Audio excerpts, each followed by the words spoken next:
We gotta work on that left foot. You got the right down. You got the right down. Oh!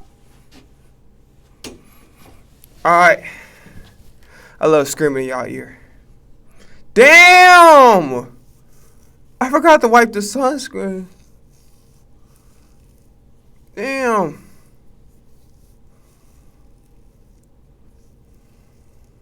Gotta be looking like that one goddamn scene of U.S. Marshal where Tommy Lee Jones was trying to stick goddamn, trying to stick Wesley Snipes' face in the sand and shit. Okay, alright, okay.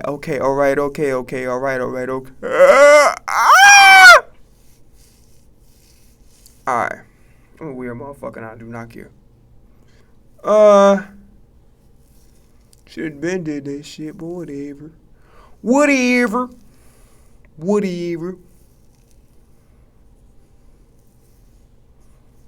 Damn.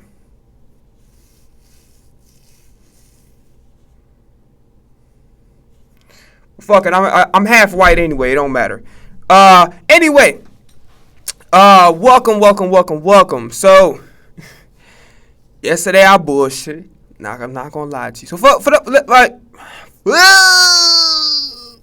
you remember when I said the last stream 2 days ago? I said, what'd I say? I was like, yeah. I said, I got the intro down pack when I'm in a bad mood. Yesterday I was in a fucked them. I think I was crying. I started crying on stream. Like that Thursday stream. That Thursday stream was kind of wild. But anyway, I'm over it now. I'm definitely in a good mood. As you can see, I couldn't even get through the fucking intro. I can't even get through this fucking intro. Anyway, it's your boy Bruce Lee once again. Coming right back. Coming right back at you with more fucking stuttering. Yeah. So, follow me here on this Twitch. I'm Bruce Leroy BIH. Follow me on Twitter, Instagram at I am Bruce Leroy. Follow me on TikTok. It's Bruce Leroy BIH. It's Bruce Leroy BIH. Fuckface. Alright, anyway. I am so glad. Even though I bullshitted and should have came to stream. And my lazy ass gotta wash my clothes. My shit just sitting there. I gotta wash the motherfuckers. But anyway. Fucking British accent came out of nowhere. The sports world has officially heated up. Sizzling. There's a lot of shit we gotta talk about. We're not doing piano today. We will do piano. We're gonna pick back up on piano starting tomorrow, 100%. Today I just don't have a shit ton of time, so I really want to react to a bunch of shit and talk about a bunch of shit. So that's what we finna do today. What the hell we gonna start with? Damn, I don't know what the hell we're gonna start with. I feel like I had something in my mind just now. But yeah. So topics we're gonna go over today. So Tyler Hero just became the white Jordan Poole. And Shannon Sharpe and Shakur Stevenson went at it on a debate. And we'll have a discussion about that. And I feel like there's one more thing that's missing that happened recently. Guess we'll get there when we get there. Anyway, there's a music studio safety advice that I low-key just ran across while I was pulling up the stream. I'll watch that before we get started for real. Not to get robbed. That's right. I'm going to show you how not to get robbed. I got a few pointers because we all seen what happened to Head Boy, to Sonny Digital, even my man's over right here on YouTube, Eddie Leonard. Yes, we all seen what happened. And I noticed from some stories I've recently just heard here locally. By the way, in case anybody interested, the channel is Kirk State. Do not get taken advantage of, son. I'm telling you, man, it's not worth it. Because not only that, somebody might take you out of your character, right? Or you might put yourself in harm's way, okay? So, let me tell you a quick story. First of all right, beware of the honey pot situation. You know what I mean? So, I had a studio, right? Back in the day. So I'm speaking from experience. Speaking from experience of back then and things I've learned now. That's right. So, speaking from experience. So I had a studio, right? You know, this was my second studio, actually my third, but in the same building. Another story. Anyway. Thanks, Mike. See you next month. So you can get these delivered? It's literally water.com. Your favorite water brands. I had a studio, right? So I also, be running through the hood or whatever it is, you know what I'm saying? So I guess word got out like, yo, that's Kirk State over there. Because also at this time I had the Beat Down Studio public access channel show, okay? So over in one of the neighborhoods we usually be in and whatnot, right? Seen this little something there, you know what I'm saying? She was nice or whatever. So I'm sitting, I had the Honda Accord back in the day. I'm sitting, I had the 12-inch subs, the whole 9, right? Cranking, rocking 3-6 Mafia, you know what I'm saying? Sitting back, comes to my window. What's up? I heard you got a studio or whatever. Yeah, you know, whatever. I got that a lot, you know what I'm saying? Or somebody noticed me from the public access channel. I'm like, yeah, what's up? Yeah, you know, I rap. I'm like, oh, yeah. And some of you that got studios, when some female, somebody comes to you with that rap saying whatever, you be like, yeah, all right. You know what I'm saying? But, you know, so I was used to kind of, being drawn in by the women most of the time, right? So she was like, yeah. So I was like, come by such and such or whatever. Well, I don't drive, whatever, I said, all right, I'll ride you out there. So, Slim, whatever. Wasn't that day, but that week or two or whatever it was, bring out there. And she actually had bars. She actually had bars. Very nice, chill, shorty. You know what I'm saying? Looked like one heard her fly, right? So, make a long story short.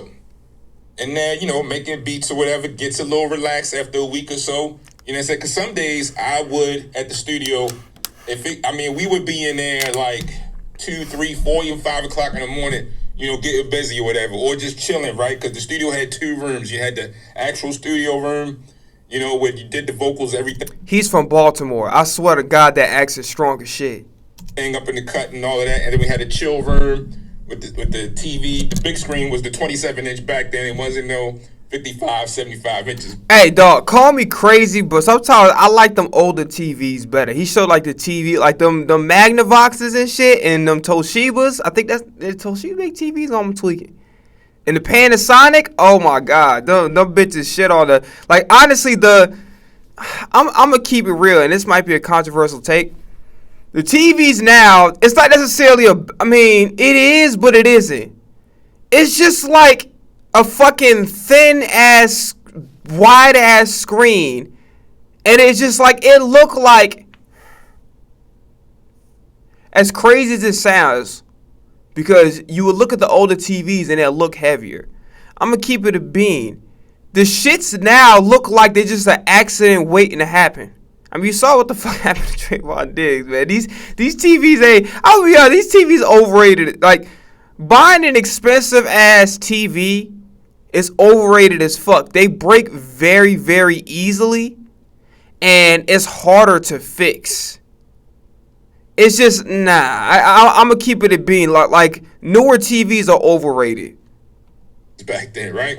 So, we had that in there with the couches, or pillows, whatever it was, just chilling in there. You know what I'm saying? Chairs or whatever.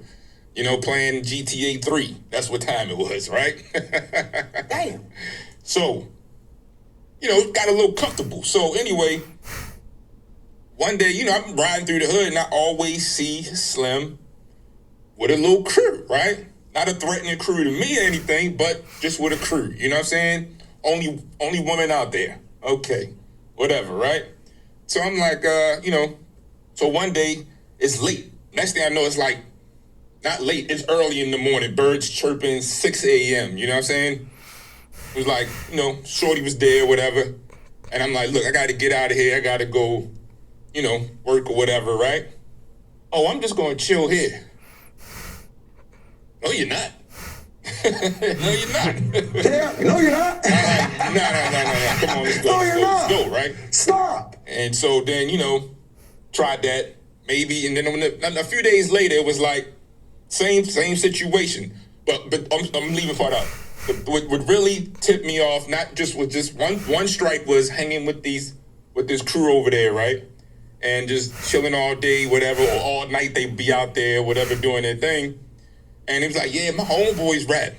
Yeah, my homeboys this, and my homeboys that. Oh yeah? I'm like, oh, okay. All right, whatever. Maybe I can hear something, but they're not coming here. But I want to hear what they got before I even invite them. You know what I'm saying? Because I'm the type of person like, yo, yeah, let me see what you got first if you on some for real type stuff. Because, back then, it was hand-to-hand combat, putting out flyers and whatever to get people to come to the studio, right? So, tried it again. She was like, it was early in the morning. Yeah, so I heard her on the phone. Yeah, just the regular Sprint PCS joint with the plastic antenna, you know what I'm saying? Yeah, y'all come through the studio. Y'all, I hear this. No, you know what I'm saying? So, I felt as though it was going to be, you're not going to be in here while I'm out. You didn't buy no equipment in here. You know what I'm saying? I had the Juno, whatever it was, the Roland Juno back then, the 2000, the Tascam, all this crazy stuff. You know what I'm saying? My two mics. You know what I'm saying? No, we're not doing none of that. DJ stuff everywhere because I was more as a DJ, more to making beats, and I just wanted to record or whatever back then. So I felt as though that was a honeypot situation.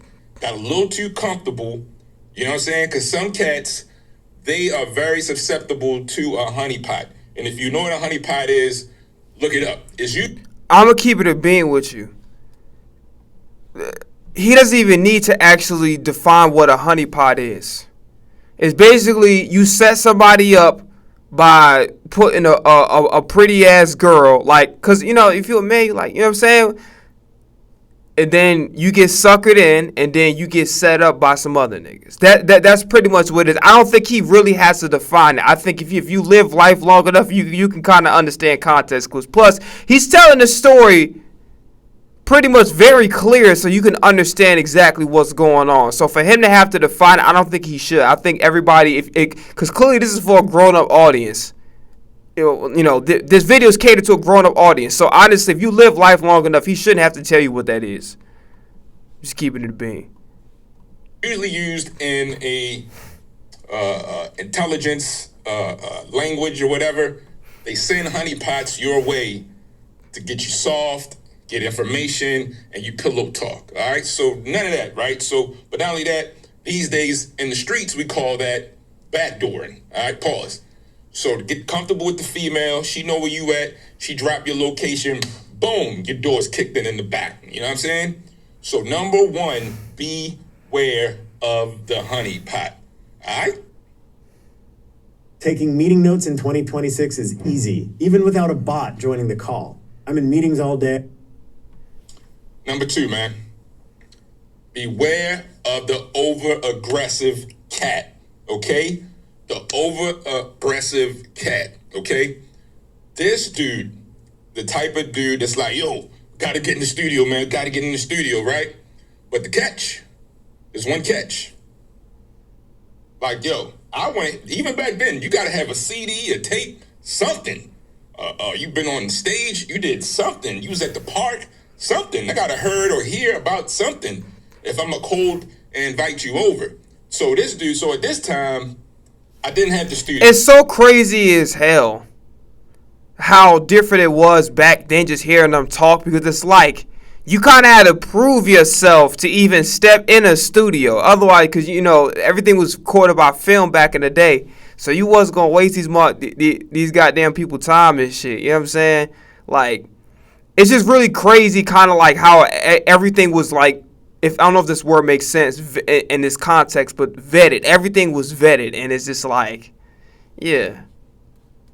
Yo, I just had the stuff at the crib, you know what I'm saying? So, cat was like, so I met this cat at this job or whatever, right? Caleb Wilson breaking a Summer League record. What's your thoughts on that? So first off, Jeff Champion 123. Appreciate you for tuning in. I'ma keep it a bean with you. My NBA knowledge on a scale of 1 to 10 has been about 2 or 3. I hardly watch the damn NBA Finals. I could literally name you how many games that I watched last season on one goddamn hand. When I put the NBA tag up there on my stream, that literally was just me talking about, I wanted to speak about the Bam Adebayo and Tyler Hero situation. And then anything else that might have came up that I'm, like, it's not coming to my head right now. But honestly, well, first off, obviously, congratulations to Caleb Wilson for doing that. That's dope. But honestly, I'm not, like, I haven't watched college basketball since the Trae Young season. I'm keeping it a bean. Like I haven't fully invested my time since maybe not even that. Maybe the Josh Christopher year. That probably was the last time that but like when I was really like dead ass into it was like when the point guard for West Virginia, I forgot his name. He had a ball. He kind of looked like Greg Anthony. And then it was Trae Young and some other people too. But that's pretty much. I think Virginia won that national title that year that I was like really tuned in. And I think the center, no, was it Texas Tech or was it? I don't remember. So he was like, we just happened to be talking. And he was like, yeah, man, my cousin, this is when people started wanting to move to ATL, right? And I'm like, oh, yeah. He's like, yeah, my cousin, man, yo, he be producing, man. He making beats, man. You know, he be doing his thing, man. He moved out to Atlanta, man. Or over to Atlanta, whatever you call it back then, right? And I was like, oh, yeah.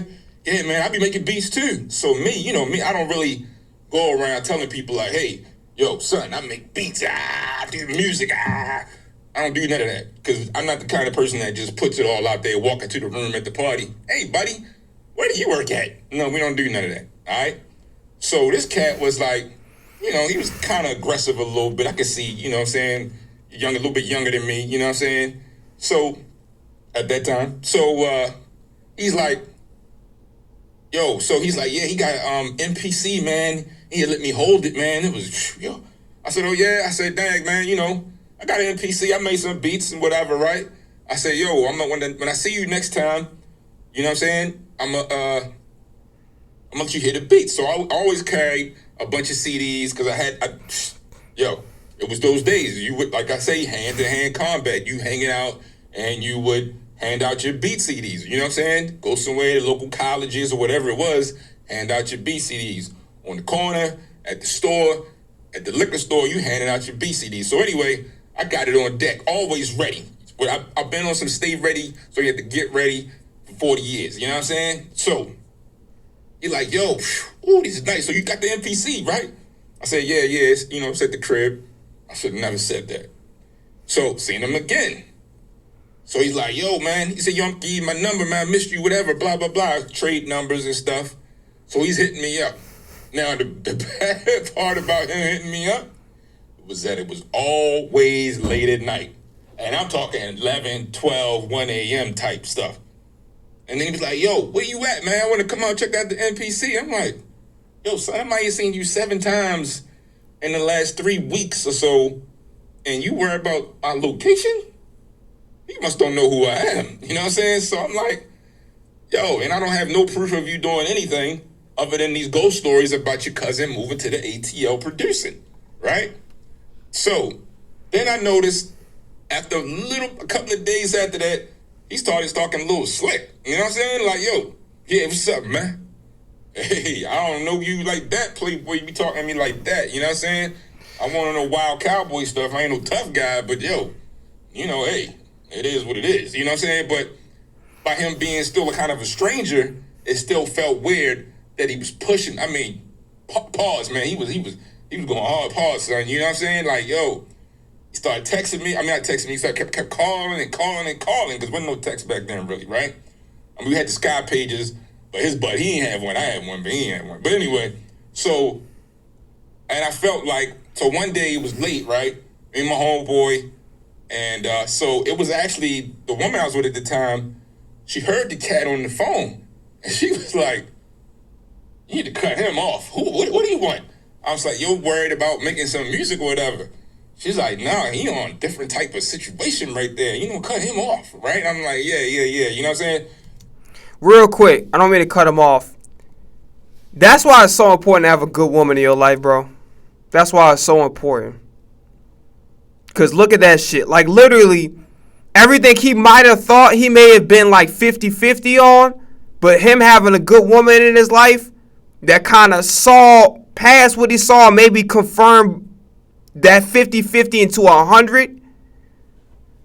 Shout out to all the good women out there, bro. Real shit. So, yo, beware of the over-aggressive, over-eager cat that has nothing to show you, nothing to prove, okay?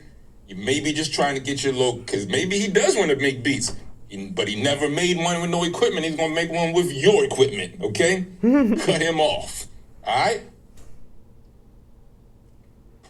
Number 3, man.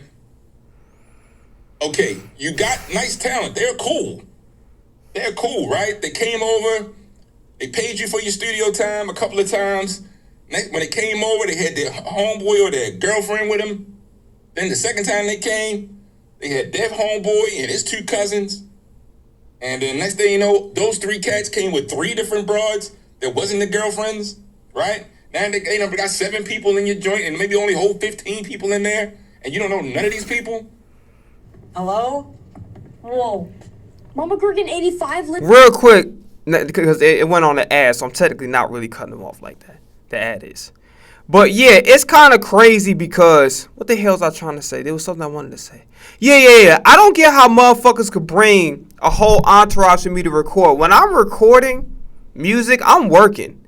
I don't need to be around 6. We're not going to the fucking mall. We there to, like, don't get me wrong. Recording music is fun. You're having fun with it. It's not like the most serious job in the, like, it's serious depending on what level you're at. But here's the thing, like, when you're in a studio, you're there to try to make a song that's going to change your life, that's going to actually make you financially stable, or it's going to, pay your bills. It's not like a situation where it's like we going in the mall, we going out to hoop, we just chilling, we about to go play the game or whatever, or whatever. It's not like a social gathering or like some shit where we just chilling. Like, I'm actually trying to do work. That's actually, I'm trying to make it into a career if I haven't already. Or if I have a career, I'm trying to maintain that career. So I don't get how motherfuckers can have 10, 15 motherfuckers. And the motherfuckers that be staying with them, they don't be doing music. They don't even be involved in a process. They just be a bunch of random motherfuckers. Like, I don't need nobody to hype me up. Like, if I'm doing a good job, I am. If I'm not, I'm not. I don't get how motherfuckers can focus. That's probably why some of the music be sounding like shit, because niggas be having 10 motherfuckers there that don't belong there. It's not helping with the creative process. They don't do music typically. They just random motherfuckers that you happen to hang with. And it's like,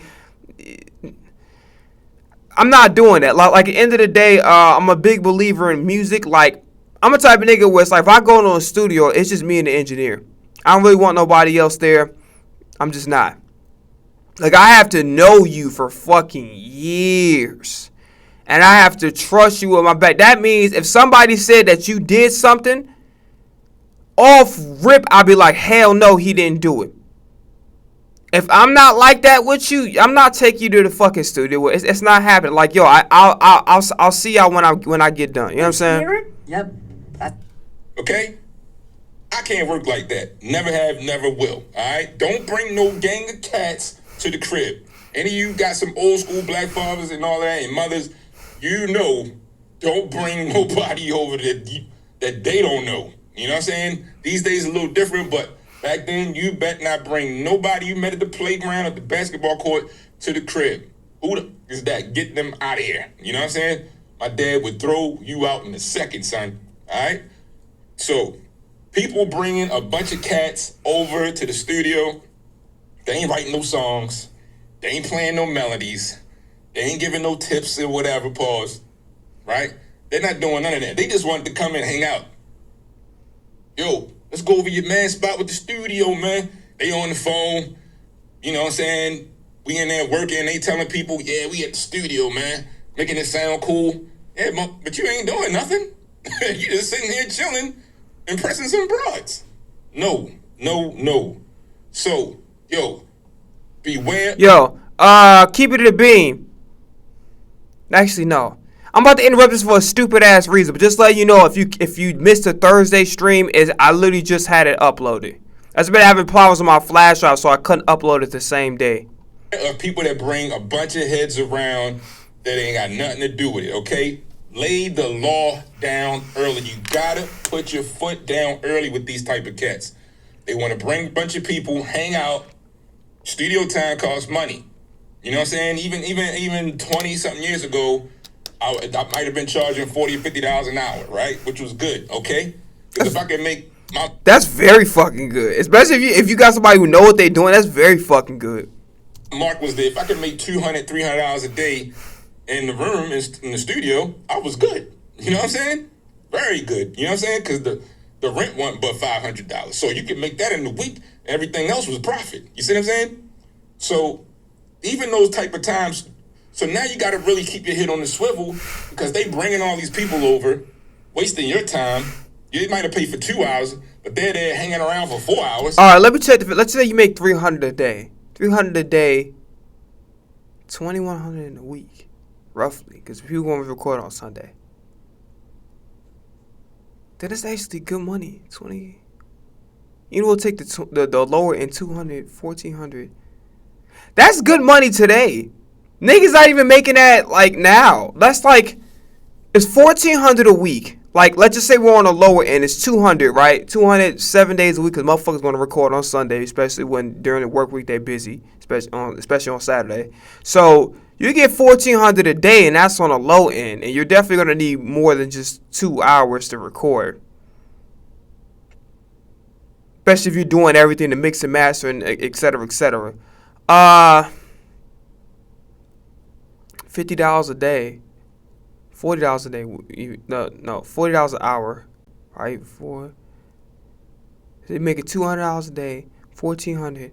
That's $2,800 a week, $2,800 on a bi-weekly basis. Like most of us get our check bi-weekly, so $2,800. That's like $1,400 a week. $2,800, $5,600 a month. That's still good money. That's like roughly like 50,000. Am I stupid? You get 2,800, 2,800. That's 5,600. 5,600 times 12. Nigga, that's good money now. That's like you hovering like maybe a little over 60,000. If my math is correct, that's good money now. Like nigga, like that's a full-time job if you ask me. Like, bro, motherfucker could get goddamn, like, all you gotta do is work for 4 hours and you make 60 grand a year. Like, nigga, that's shit.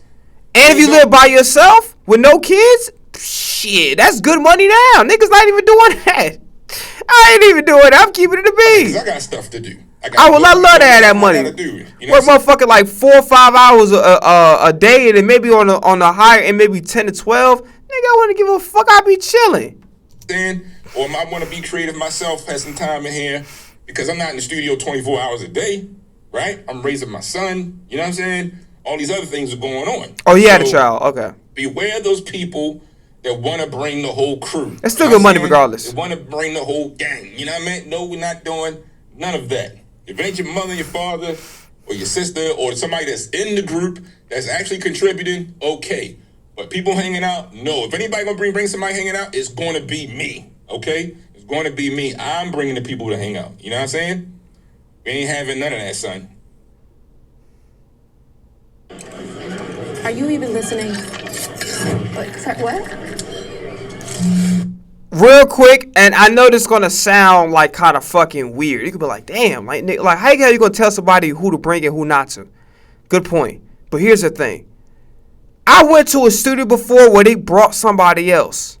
Thinking like Rampage Jackson, swear to God. And I was like mad uncomfortable. It's not because it's like I was like on some bullshit. It just was like, is this nigga helping with the what's the name? I'm not really trying. I'm not like at the end of the day. I believed in myself. I believed I had talent, so I didn't give a fuck about anybody else hearing my shit per se. But I did kind of deem it unprofessional. That was like, why this nigga here? Like, is he? I don't get it. Is he a bodyguard? What is this nigga doing here? Like, you know what I'm saying? Because I'm a type nigga, like I said before, like about 5 minutes ago, I prefer just me and the engineer. That way, if I fuck up, I gotta read it. I could, if I stutter, just like I was stuttering just now, If I stutter on the word, it's okay. If I miss a note and I sing bad, I'm off key on certain parts, I'll be able to hear it and not be like, oh my God, I can't mess up because somebody else is hearing this shit. You know what I'm saying? Like, I want to be able to create freely. I want to stutter. I want to fuck up with my words. I want to sing off key. I want to be pitchy. That way, when I could recognize these mistakes, I'm not like looking like, oh my God, they heard me sing off key. They heard me stutter on this word. Like, no, I want to be able to make these mistakes so that way I could catch them and I'm not worried about what somebody else is thinking of me fucking up, because that's the purpose. It's like studio is like going to practice, right? A quarterback's going to throw an interception in practice. It's okay, right? And then the real game would be what? When you finally put out the music, the final product. When you going on tour and on the stage, that is your games, right? For a musician, like football, like whatever sporting events, right? When you have a game, now it's the real deal. Now you have to try not to make a mistake. You are, but you have to try not to. When you're in the studio, you're in the process of creating a song, so it's okay to fuck up. It's okay to sing off key. It's okay to be pitchy. It's okay to fuck up on a word. I know a lot of these dumbasses that will sit and watch a stream and be like, damn, you can't sing? Damn, I can fuck up. It's okay. You're supposed to. You're supposed to fuck up. Obviously, you fuck up too long, we can't get the goddamn song done, but you're supposed to fuck. A lot of these motherfuckers come up, they go in these studio sessions, and they'll listen in and be like, no, but you got to let them go through the creative process. Now, some of them will continuously fuck up and not understand that, not have any kind of quality control or self-awareness to be like, look, you're not putting out your best foot forward. Your delivery is flat, your singing is bad, your energy is just not there. You're saying, you need to say the word like this, and you're saying it, you're not serving the song with how with your delivery. Does that make sense? So in that scenario, it's like, you know what I mean? But yeah, I honestly, I don't want to tell nobody who can they put in and who can they not. But I'm gonna be honest with you, I'm a type of nigga that's like, I'm not comfortable with other niggas. It's the same shit why I would if I had a friend. I don't have friends at all. I don't give a fuck. But if I had friends, they not coming to the studio session with me, bro. It's just not. I'm working. You know what I'm saying? So, nah. Beware of the people that have nothing to lose. This is number 4. His Baltimore accent is killing me. Beware of the people who have nothing to lose. I'm gonna give it a like. How would you know you got nothing to lose, okay? All right. Now, this is the age, people been talking tough on records since the early 90s, right? Once we got away, from some of the party rock, rap, and all of that stuff, and, you know what I'm saying, some of the electronic, fast stuff, just talking, whatever. Then came the NWA days, and all this other stuff came behind it, right? Even in the 80s, you had a little bit, with the PSK, Parkside Killers and all of that, or BDP, you know what I'm saying, on the cover with the pistols and all of that. But that was like, they might have been like that for real, but they really wasn't talking crazy or putting people out there or putting dates and all of that on there. So now these days, you got people, their whole shtick or their whole spiel or their whole stage thing is to get on there and talk on some real tell on themselves snitch rap, right? So not only that, you got these cats, they don't have a dollar to their name, and they got to make a name for themselves. And how they going to make a name for themselves? Off you. Coming to your spot, they ain't got nothing to lose, talk crazy. Now it seems that the ops of their ops are your ops because you co-signing, because they might be recording on the iPhone in your studio, and you sitting there, don't know what's going on.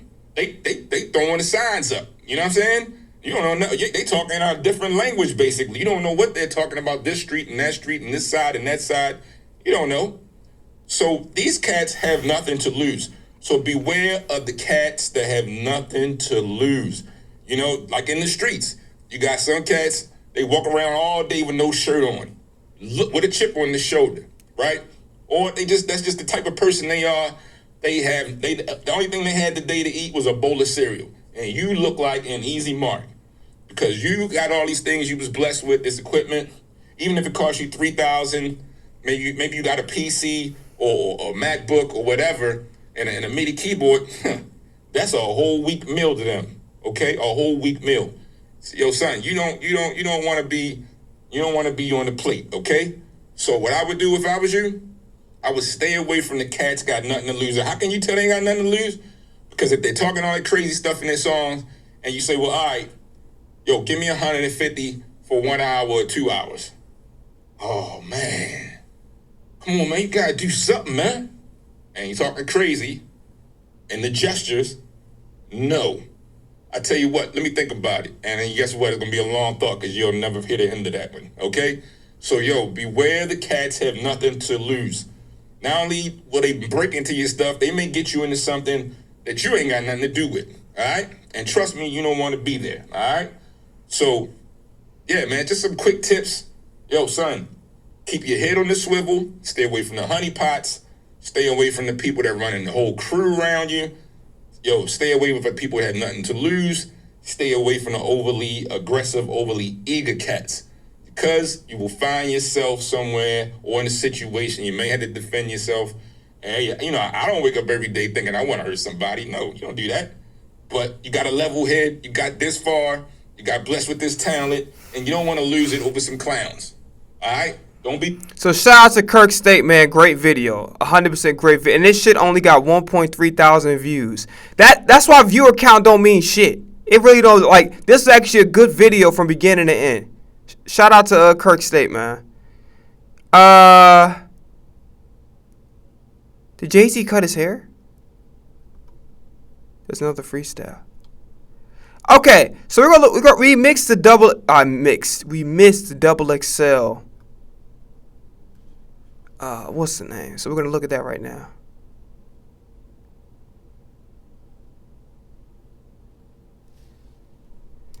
I don't know if that's a good idea for under goddamn fight Dame Dash. He actually can box. Double XL. Let's just search that up. We missed the freestyles on Friday, so it was Trap Dickie, I think. Yeah. Wait, you don't. And then we'll get to the sports shit. But I want to knock that out. We should have reacted to it on Friday, but bullshit.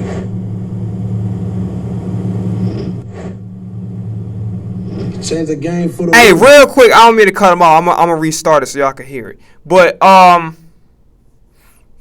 the hell was I gonna say? I had no idea. So Fago put out Count Up Fad because I heard this snippet. Somebody leaked it. I had no idea he put that shit on his album. That shit reminded me of so much of Distraction. That's really why I like the song. It's like it's not a bad song for Fago. It's solid, but it's like I feel like he kind of whatever. It's not bad. It's just all right. Change the game for the worse. The preacher's grandson, like Lil Boosie, did it first. Never satisfied that I ain't get my blessings at the church. Really traumatized at night, I cried my brother stuck on perks. My life been getting worse, but my little sack keep getting bigger. Put some niggas in a hearse and then it's back to getting richer. If you ain't on what I'm on, then it's a fact that we ain't niggas. When that body drop, I swear that it's a fact, they don't know who hit them. I know niggas that be taking credit for some other hitters. Just to be another killer, they gon' tell them on some other killers. Yeah, and how you gonna ride for them other niggas when you ain't slide on them other niggas that killed your other niggas? Yeah, niggas treat me like I'm some other nigga, like you don't know who put guns on all them niggas and all them other niggas. Yeah, niggas know that they ain't fucking with me. Free that nigga Melly, cause you don't know the feeling when you wanna. Freestyle was good at the beginning. I feel like he trailed off a little bit saying the other niggas over and over again part. It was solid. I have to give it. I give it a 7. I would have gave it like a 9 out of 10 at least, but he trailed off a little bit towards the end. But I give it a 7. It wasn't bad. Them people that I grew up with. I grew up with y'all. I don't give a damn if you respect me or not.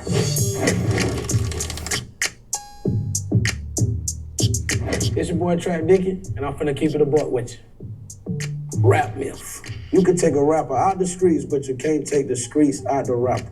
True or false? I'ma say it's false, cause you could go to jail. You could be a rapper in the streets and go to jail. Your career might not be nothing, but you can do it. If you're a rapper and you getting this type of money for real, doing what you're doing, you shouldn't want to be in the street. These folks paying you a bunch of money to not be in the street. What the hell you still be in the street for? Industry scenario. A top level rapper asks you for a feature. You think the verse is fire, but they tell you to full rewrite it. Ooh, shit. Hey, this happened before. I'm gonna tell you exactly what I did. I kept it like it was. I just said, fuck it. If he want it, he want it. If he don't, he don't. It ain't for me. You feel me? I don't force anything. If I feel like I did good, God, I tried. I can't say who it was. Hell no, hell. He did good. And the song out. The song is out. And he kept the verse the same. He kept it the same. But Wait, time out. So the person, whoever the fuck it is, asked you to redo the verse. You said no, the verse was fine, and the nigga put it out anyway? Sound like his intention was on something else. Because if you didn't think the verse was good enough for the song, why would you still put it out? That don't make no sense at all. I can't tell you who it was. Okay, would you rather? Would you rather be respected by the people you grew up or respected by the top people in the industry? Fuck them people that I grew up with. I grew up with y'all. I don't give a damn if you respect me or not. I would love to be respected by the top people in the industry, though. It's business, you know what I'm saying? To be a respectable guy and the top people in the industry, that's like saying like Jay-Z and those guys respect me. Of course, I'd love to be respected by the top dogs or the people that own the labels. Imagine they saying somebody like Monty or somebody liking you. You got Jay-Z or Tyler Perry. Tyler Perry liking me? That's way better than somebody I grew up with. Y'all know me already. We grew up with each other. Industry scenario. You have a sample in mind that you love, but your label doesn't think it's gonna work. How do you convince them to get it clear? Dog, I hate this fucking question. It's actually a good question, but I hate this shit so much because it's like a trap question. I ain't gonna lie to you. I would have to do like one of them Jalen Hurts pauses and get a drink of water before I answer that question. I'll goddamn reread the question 3 times. Be like, you have a sample. Hold on, I didn't say that right. You have a sample. Do I have a sample? I don't think I have a sample. Well, you know, I haven't been to a deli in a long time. I'm not gonna lie to you. Like, bro, I swear to God, I would take all day answering that question. That's a setup. If I'm signing on a label, I'm not gonna like ruin a relationship by just saying some shit out of pocket and just I'm in the flow of just talking and I just say some shit. I would take all day to answer this question. I ain't gonna lie to you. We going out like Kodak. We dropping it. Fuck it. Kodak Black, that's my boy. You can't tell Kodak no. So I'm the same way. If I feel like it's gonna go and they don't believe it, fuck it. Take it down. Rap myth. Rappers can't land a hit anymore. Not the most PR way. Like, I respect the answer. Don't get it fucked up. But not the most PR way to go about it. Whatever. Or without going viral on social media. True or false? True. Everything is online. If you don't know what the fuck you're doing with social media, your talent don't mean nothing. I haven't heard of a motherfucker who just got on just killing open mics. Even if you were really good, I haven't seen a motherfucker like really take off just doing open mics. So yeah, if you don't know what you're doing on social media, you fucked. Like you have to be able to know how to work this thing. False like hell. Cause I'm telling you right now, Olivia Dean, I ain't seen her yet, but I hear this song everywhere. Everywhere. You hear me? So you ain't gotta be viral on social media to hear it. Cause I hear people shit everywhere and I probably never saw it. For sure. Just like y'all probably hear my shit and don't see me. You feel what I'm saying? Okay, so he made it. You didn't make it. Why you questioning him? Shut your ass and say what the fuck I want to say. Bottom line, he's wrong, and I'm gonna tell you why. Everybody's algorithm is structured differently. So if he was looking at things that were in the same niche, I should say, as Olivia Dean, he would see it. Because monoculture is kind of dead. Kind of. Not all the way, but it's kind of dead. Because everybody, I feel like, has more choices and options. And everybody tailors their own algorithm based on what they like. So everybody's For You page and explore the I think Explore page might be the same because it depends on what's viral. But what he sees might not be what Olivia Dean fans would see. Does that make sense? Everybody's algorithm is fragmented. So he's actually, respectfully, he's incorrect about that answer because he didn't see it because he would have to be following Olivia Dean or he would have to be in the same niche or be among like her audience or like whatever her audience typically watches or consumes. He would have to be a part of it. Does that make sense?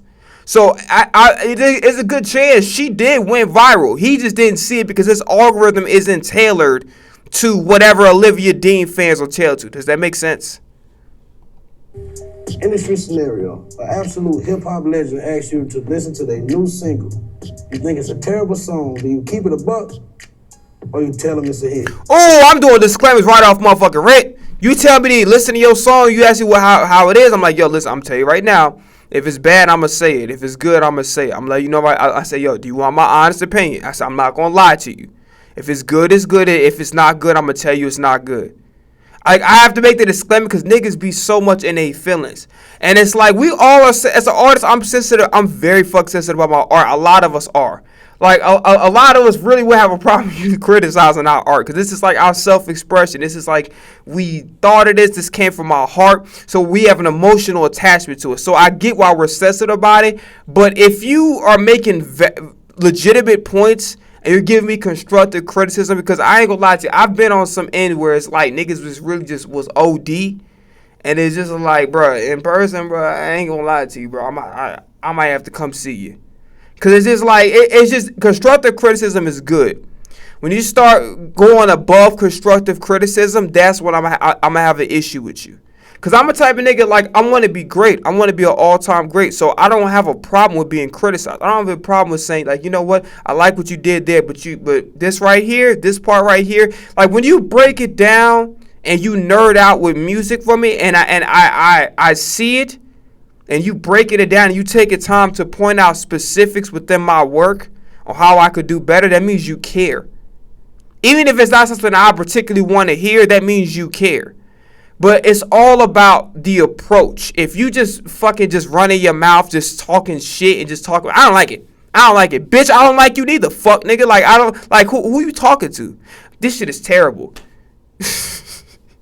The idea that your mother decided to fucking have sex to bear your stupid ass was terrible too, motherfucker. Like, who you think you're talking? Like, niggas don't know how to give criticism where it's like, you're honest, but you're not trying to destroy the person if the idea wasn't executed. You're giving them things where they could take it and say, you know what? Not all hope is lost for you. There's some good thing that you did. If it wasn't any good thing, just be respectful about it. You know what I'm saying? Niggas don't know how to be respect. Everybody's act like jackasses, bro. Like dead ass.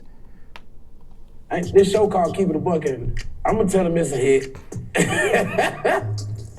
I'm that damn fool to tell them this song is so terrible. What I look like? I'm gonna tell them we got a hit, baby. We got one. Go ahead. Hey, this reminds me of what fucking E40 and Mac Daddy got into it. But like, listen. E40 got his own style. It's awkward, but he is a legend. He like his style is like, it's kind of like Silk the Shocker. Like Silk the Shocker to me is like a southern version of E40. Probably has maybe more publicly well received as Silk the Shocker, because a lot of people say like he's a bad rapper. I don't think so. I feel like Silk the Shocker was, a lot of people give him the bad rapper label. And I disagree with it. I think he was bringing something unique to the table. I actually like Silk the Shocker. I don't listen to all his music like that because I'm not like really into that scene of music. It's not really my genre of hip hop per se that's typically for my ears. But I actually have a lot of respect for Silk the Shocker, and I actually think his style was dope. I actually like it.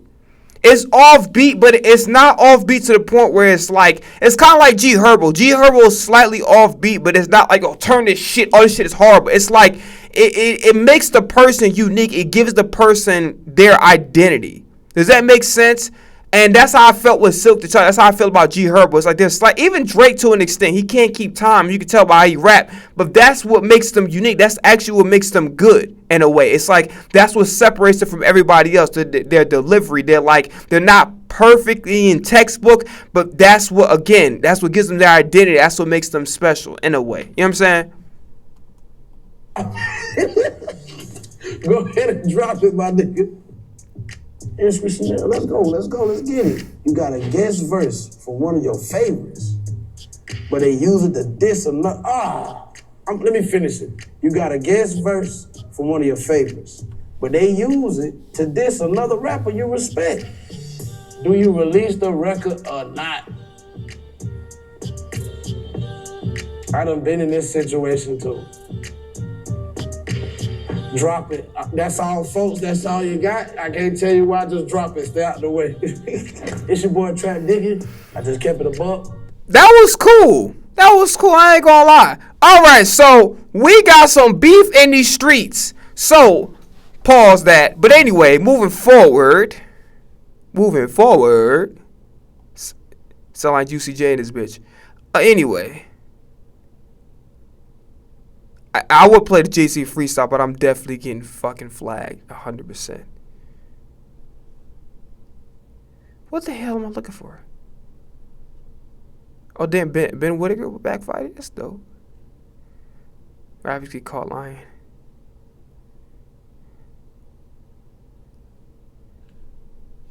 I'm just gonna click on this video. I'm not gonna watch it. I just wanna click on it real quick. Girl, look at the Bam Adebayo Tyler Hero situation and get my opinion on that. And then I know what you're thinking. Jason, 91. Okay, bet. So we're gonna move forward. Let's read the. I guess it's an article. I don't think they. Well, let's look it up to see. Bam Adebayo Tyler Hero. Do they have the footage? Bam Adebayo punched Tyler Hero in the face. And not only do we know why he did it, but we also know what happened every single second leading up what to the fuck? Is that Tyler Hero punching?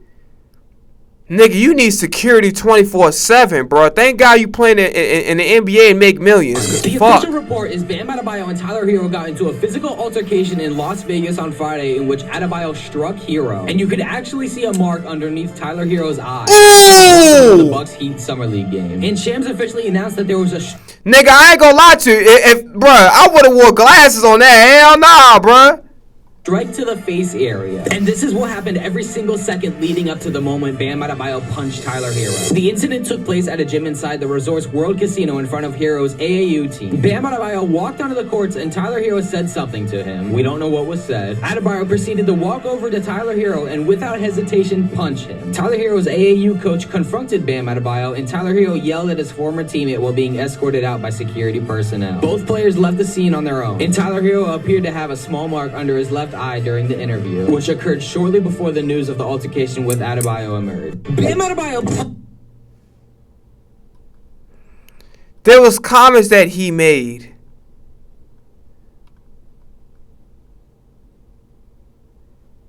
There's comments that he made. Okay, delete DMs, yes. Bam Adebayo hit Tyler Hero in the Las Vegas hotel this morning after some leaked DMs after Hero's trade to Milwaukee. Basically, these... Okay. So the DMs is, it's a motherfucker making 60 million, but they worried about me and what I do. Bam a guy. Please stop. Oh, I guess he's saying Bam's my guy. I don't know why he put Bam a guy. Why are Heat fans so worried about me and what I do? But I'm not the best player on the team, right? You're not. You're not better than that motherfucker who scored 80 points. Like, what the fuck are we talking about? Why are Heat fans so worried about me and what I do, but I'm not the best? Bam, do his job. Top 5 defender, 20 and 10. You, the score first, whatever that word is. I need 25 and 10 out you. You should get paid $60 million to be a top tier defender on some nights. I'm just wondering since we talking. DMs were saying that Tyler Hero was the best player on the Miami Heat, and Tyler Hero was saying that Bam got paid $60 million to be a top. It said clutch.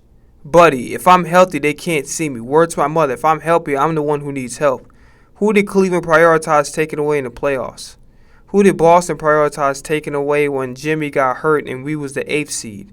When I'm healthy, I need help. Not the other guy. Word to my kids. top-tier defender. Sometimes he was also saying whether Jimmy Butler was out or it was against the Cavs in the playoffs a couple years ago, he was the number one focus on the scout team, and he was the one that was getting double-teamed and all the attention in a way to say that he's better than Bam, and Bam stood on business, and he hit Hero in the Las Vegas hotel. Bam Adebayo hit Tyler Hero in the Las Vegas hotel this morning after some leaked DMs after Hero's trade to Milwaukee. Basically, these DMs... Okay. So we're going to look up Tyler Hero's stats to see if he's really not in the right doing this. But let's just, for shits and giggles, let's just look at his stats and what the fuck he did. So last year, 20.5 points per game. It's actually pretty good.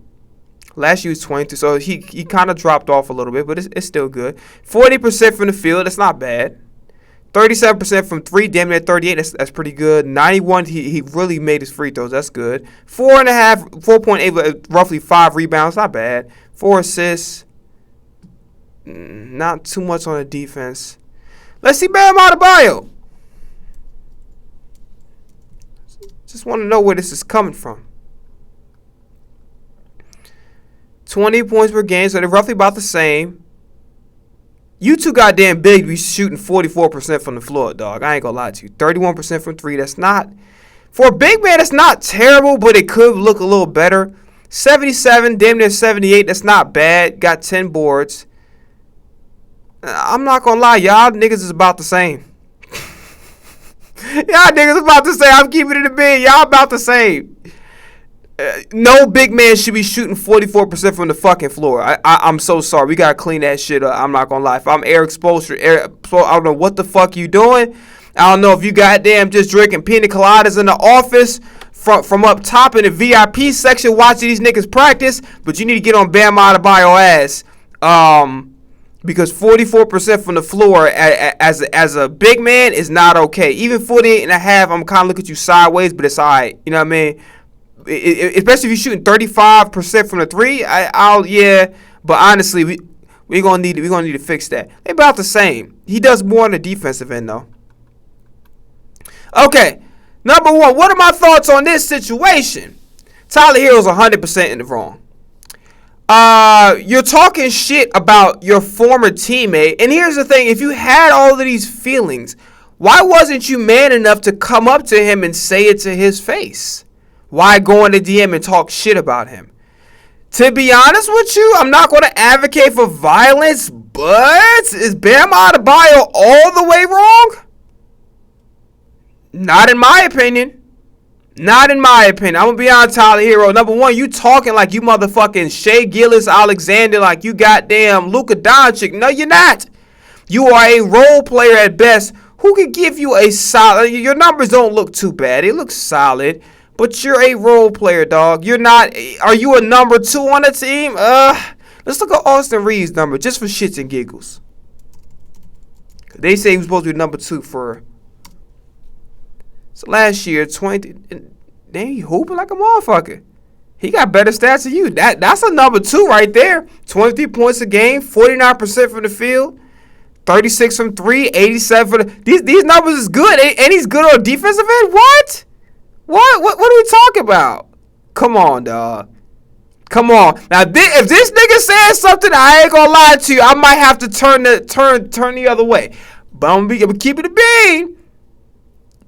You got what you deserve. You can't talk shit about a former teammate, and then you're gonna talk shit, and then you don't like the guy, but you're gonna walk around like you like him and not say these things to his face.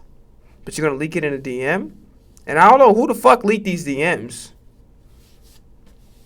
That was weird, but whatever. I mean, that's just, I mean, you kind of low-key got what you deserve. You can't talk shit about somebody. This is your former teammate, right? If you had all this resentment, that's the reason why I had a problem with Scottie Pippen. Because Scottie Pippen was talking all this shit about Michael Jordan. He resented him, but didn't do shit when they was on the same fucking team. Like, if you really wanted to squabble, like, I ain't gonna lie to you. I know disrespect. You had motherfucking Charles Oakley giving your ass a nugget, nigga. You had Charles Oakley give you a nugget. Why didn't you step to that nigga?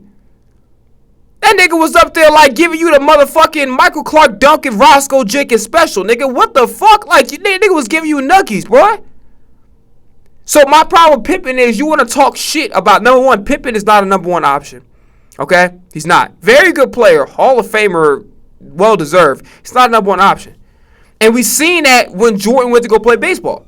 He's not a number one option. The nigga had an ego when motherfucking what's the old boy name? When fucking Tony Kukoc got the last shot and he felt some type of way about it. It's about winning.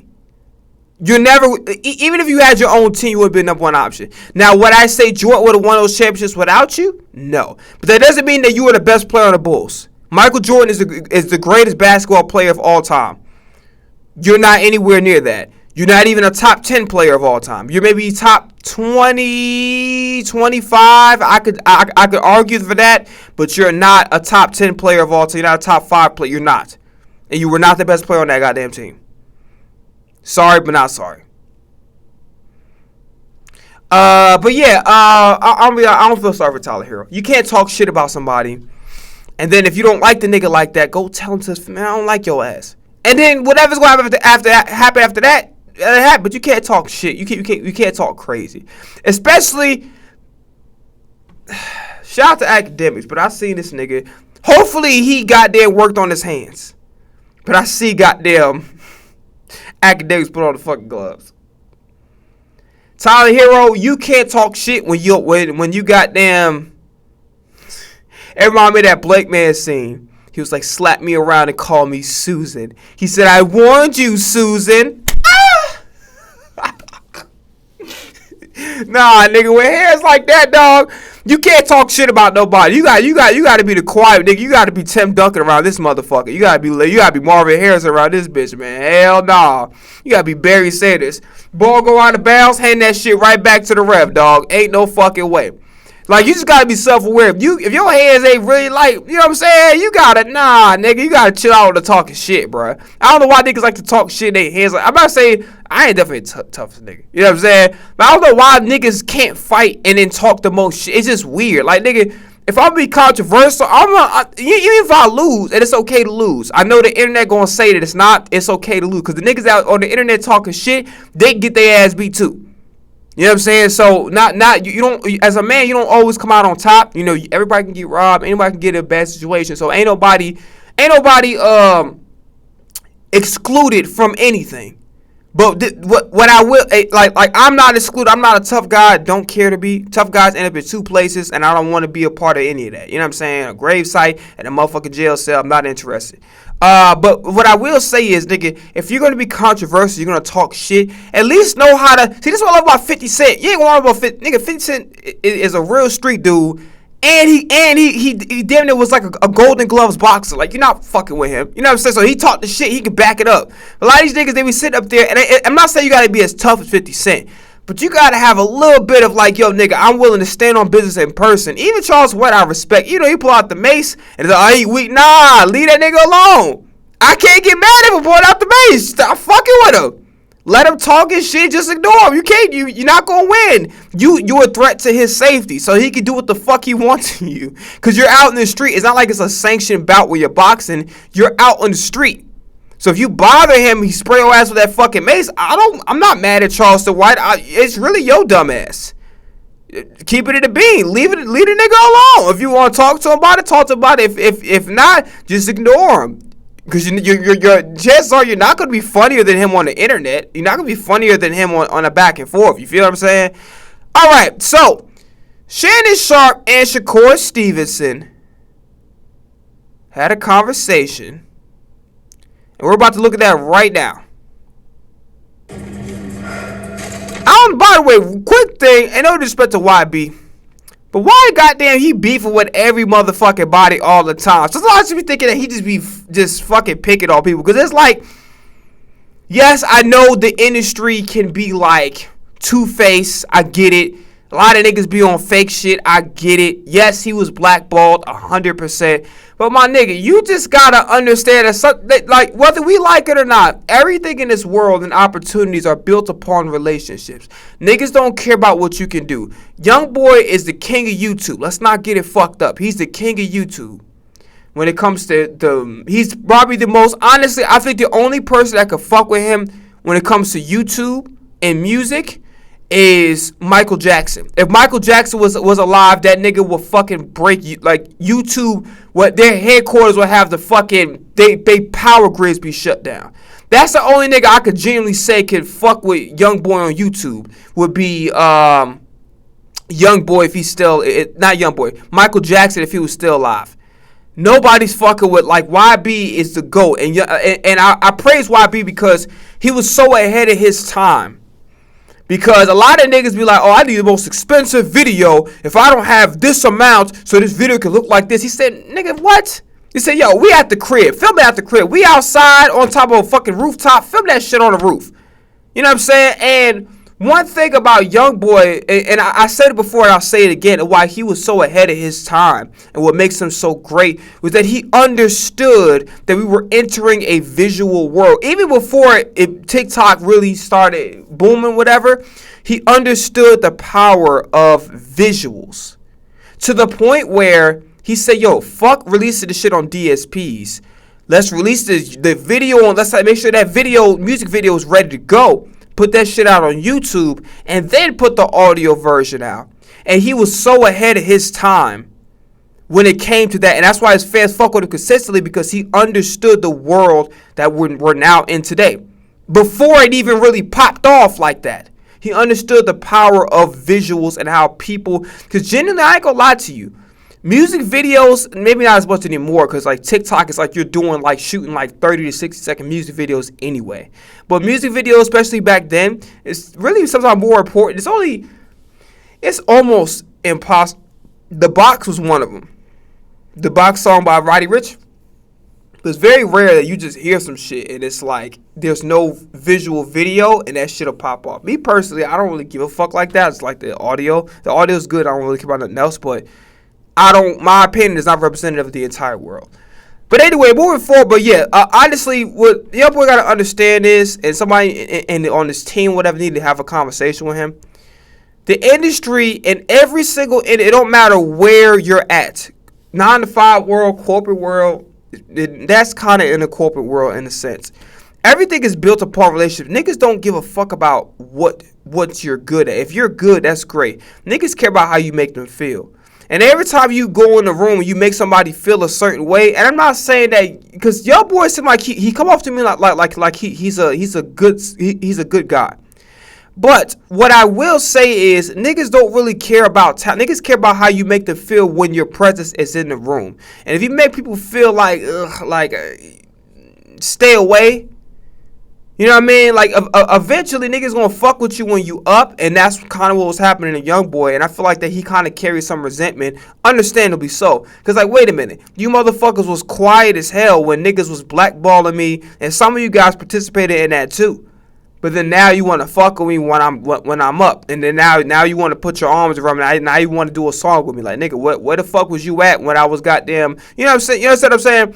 So Young Boy gotta understand that everything in this world, in order to be successful, is built upon relationships. There's no amount of talent that could find a way around that. And Young Boy is very talented.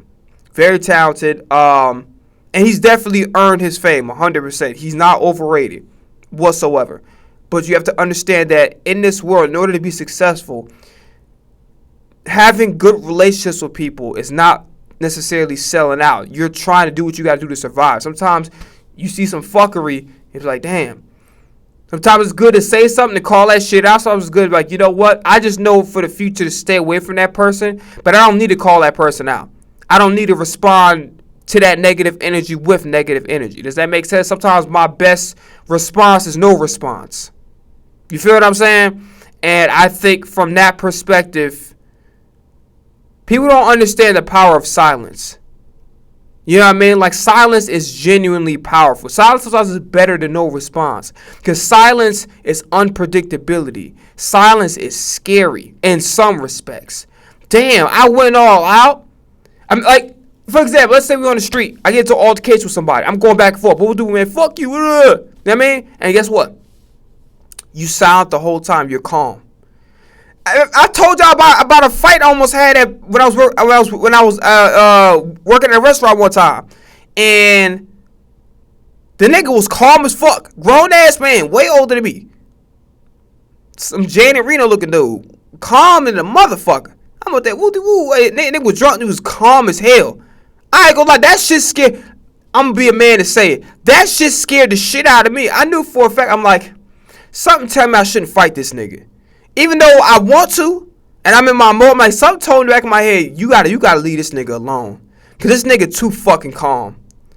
And he one of them European, he look like them niggas that be like, you know how UFC got an audience, you can kind of picture the audience. I ain't gonna lie to you, niggas that look like Dana White, those are the niggas that be like I'm telling you right now, some of these UFC fighters and how they look be like so representative of their fucking audience.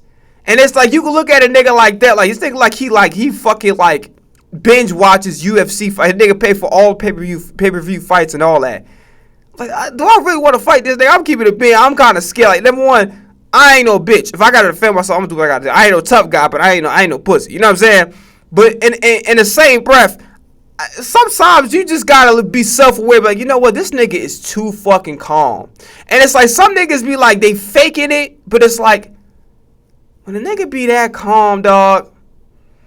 That's a warning sign. You need to take this nigga's peace and just leave it at that. You don't need to escalate the shit any further because you might just get your ass. So you might have the rest of your day or the rest of your night ruined, nigga. You might gotta have to wear a pair of shades, nigga. You gonna be a human raccoon out this motherfucker. You know what I mean? Like, I'm keeping it a bean. Like, nah, you feel me?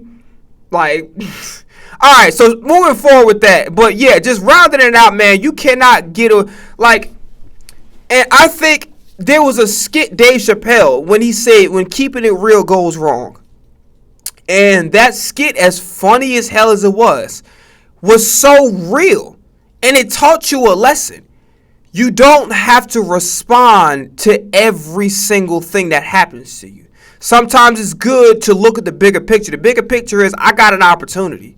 The bigger picture is I'm able to feed my family. I'm able to feed myself. I have an income coming in. I have opportunity to do great things.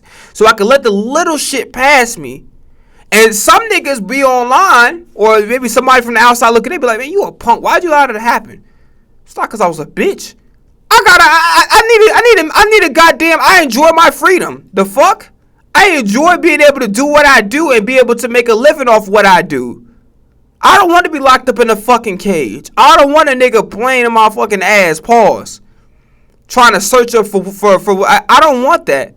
I don't want to be around crazy motherfuckers who you know, they're institutionalized and they dealing with all sorts of mental issues, and then now they're going to take it out on me whether I do something to them or not. Dog, like, I don't want to be in that environment. I don't. You know what I'm saying? I genuinely don't want to be in that environment. So it's like, keep it in the beam, bro. Like,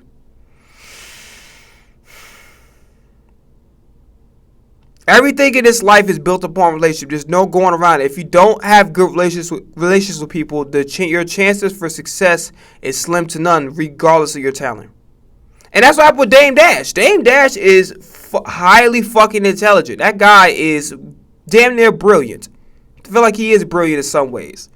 And he's a hustler. He knows business. He's he's a very smart, shrewd guy. But he thought that he was untouchable. Rockefeller gonna stay here forever. And then not understanding that you gotta commune with other people. It doesn't matter what you do. It matters how you make other people feel. And if you're in every room and you're brash and you're putting down the other people that's there, like, niggas are gonna remember that. And everybody hits a plateau. It's the moment we go up and shit looking good. That's the moment where people kind of get tired of us. The sound would whatever the sound is, it becomes stale. It's time to evolve. Fans are getting tired and they're starting to lose interest. That is a time where all the time that you mistreated motherfuckers, they're going to bring it back in your face. They're going to kick you. They're going to do what goddamn Santa did to Ralphie in Christmas Story. They be like, you shoot your eye out, kid. Ho, ho, ho. They're going to kick your ass down. Boot right in your motherfucking face. With the shoe polish on there. You understand what I'm saying? But, like, you know, all jokes aside, like, that Dave Chappelle skit was real. It was funny, but it was telling a larger truth about how we have to operate as a society. We cannot address everything. We cannot.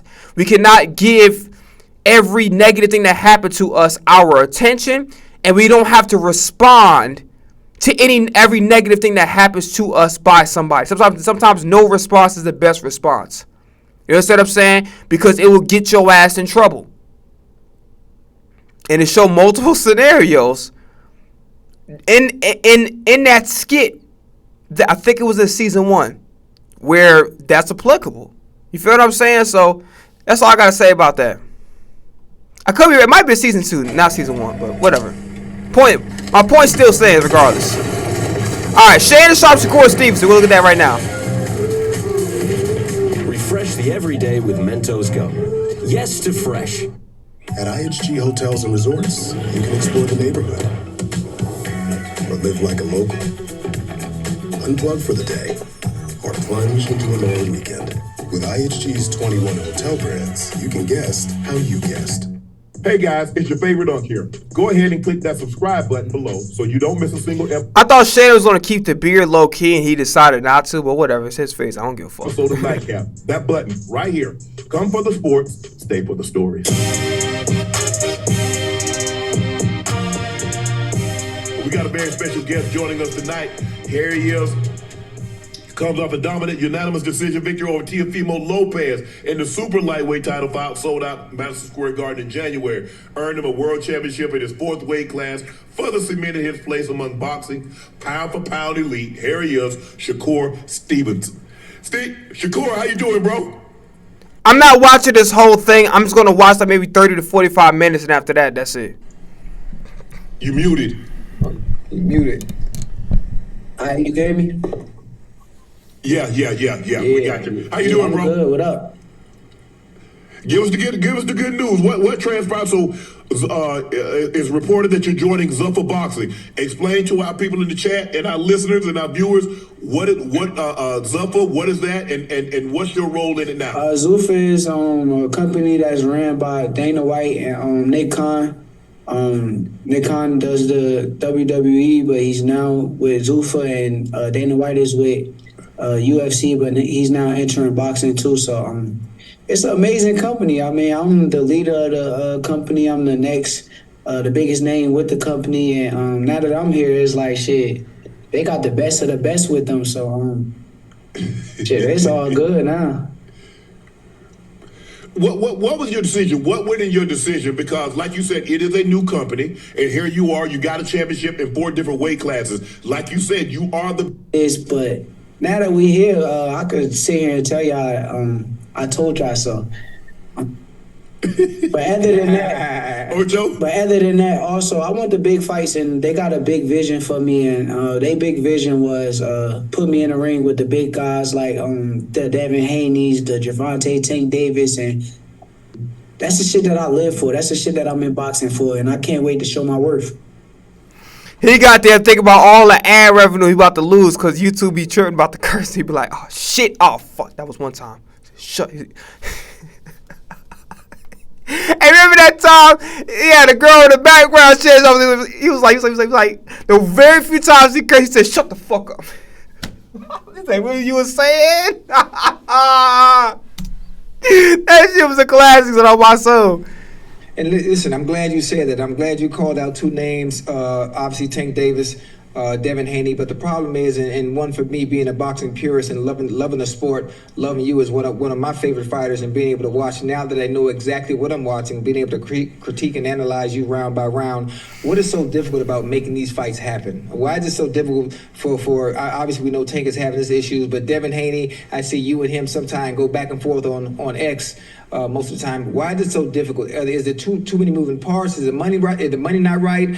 What's taking so long for us as fans? I don't think nothing is taking so long no more. I think right now is the right time. I think everything is in the cards of our favor, and there's no excuses for why that fight can't happen next. I think me and Devin should be the fight that happen next. I agreed to 144, and he said he agreed to it. So now if he do his part, I'm going to do my part, and let's make it happen.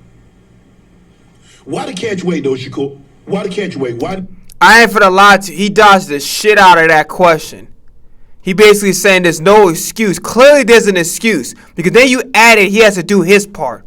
So clearly there's something preventing it from happening. He dodged the shit out of that question. I ain't gonna lie. Why not 40? I don't know if he can go back down to 35, but why 44? Why not 40 or 47? 40, I will be bringing him down and draining him, and then we would have excuses about why. You feel me? So, and then 147, he's I'm not a 47 pound. I'm a 35 pounder naturally. Like I can still make 35 easily, but I'm willing to take risks. Like I don't give a fuck that he's gonna get in the ring 20 pounds bigger. I'm gonna beat him while he's 20 pounds bigger, and that's gonna make my win even greater. So he agreed to 144. I agreed to it, and now we're here. Let's do it. And matter of fact, and also, if this doesn't happen right as soon, I'm not sure how long of a layoff you would like, how many times you want to actually fight this year. If Devin Haney and his pops and his team take too long, is there anyone else in mind that you would love to fight before the year? Yeah, I like the fighters like the Gary Russells and the Lamont Road. I'm skipping ahead. He looks so damn serious. You think I'm a rat? This is crazy. Get your hands out of here. He's clean, boss. Native, huh?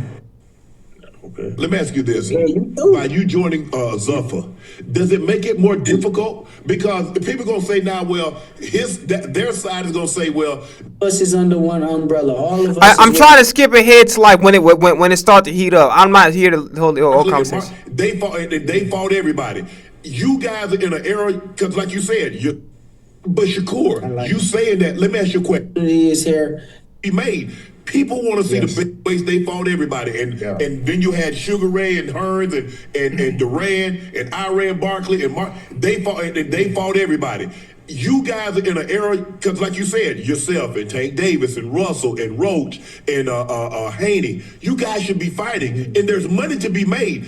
People want to see the best, fight the best, and then we get in terms of, hey, all I know is in the 2020s, man, Tank and Shakur, boy, they got down. I've been told y'all that I was one of the best fighters in the world. A lot of people ain't believe me. Well, now we here. Opportunity is here. And if any of these guys want to smoke with me, I'm right here. I'm not ducking shit.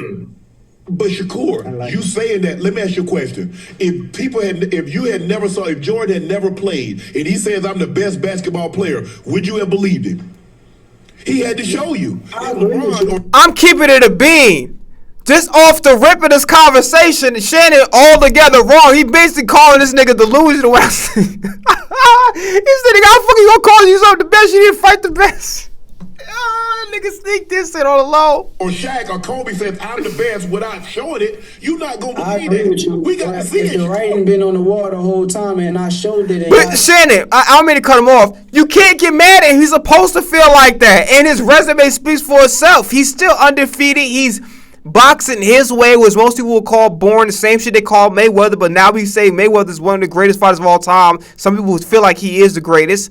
And that's just what it is. But it's like, come on now. I can't read. And then you blind in a motherfucker.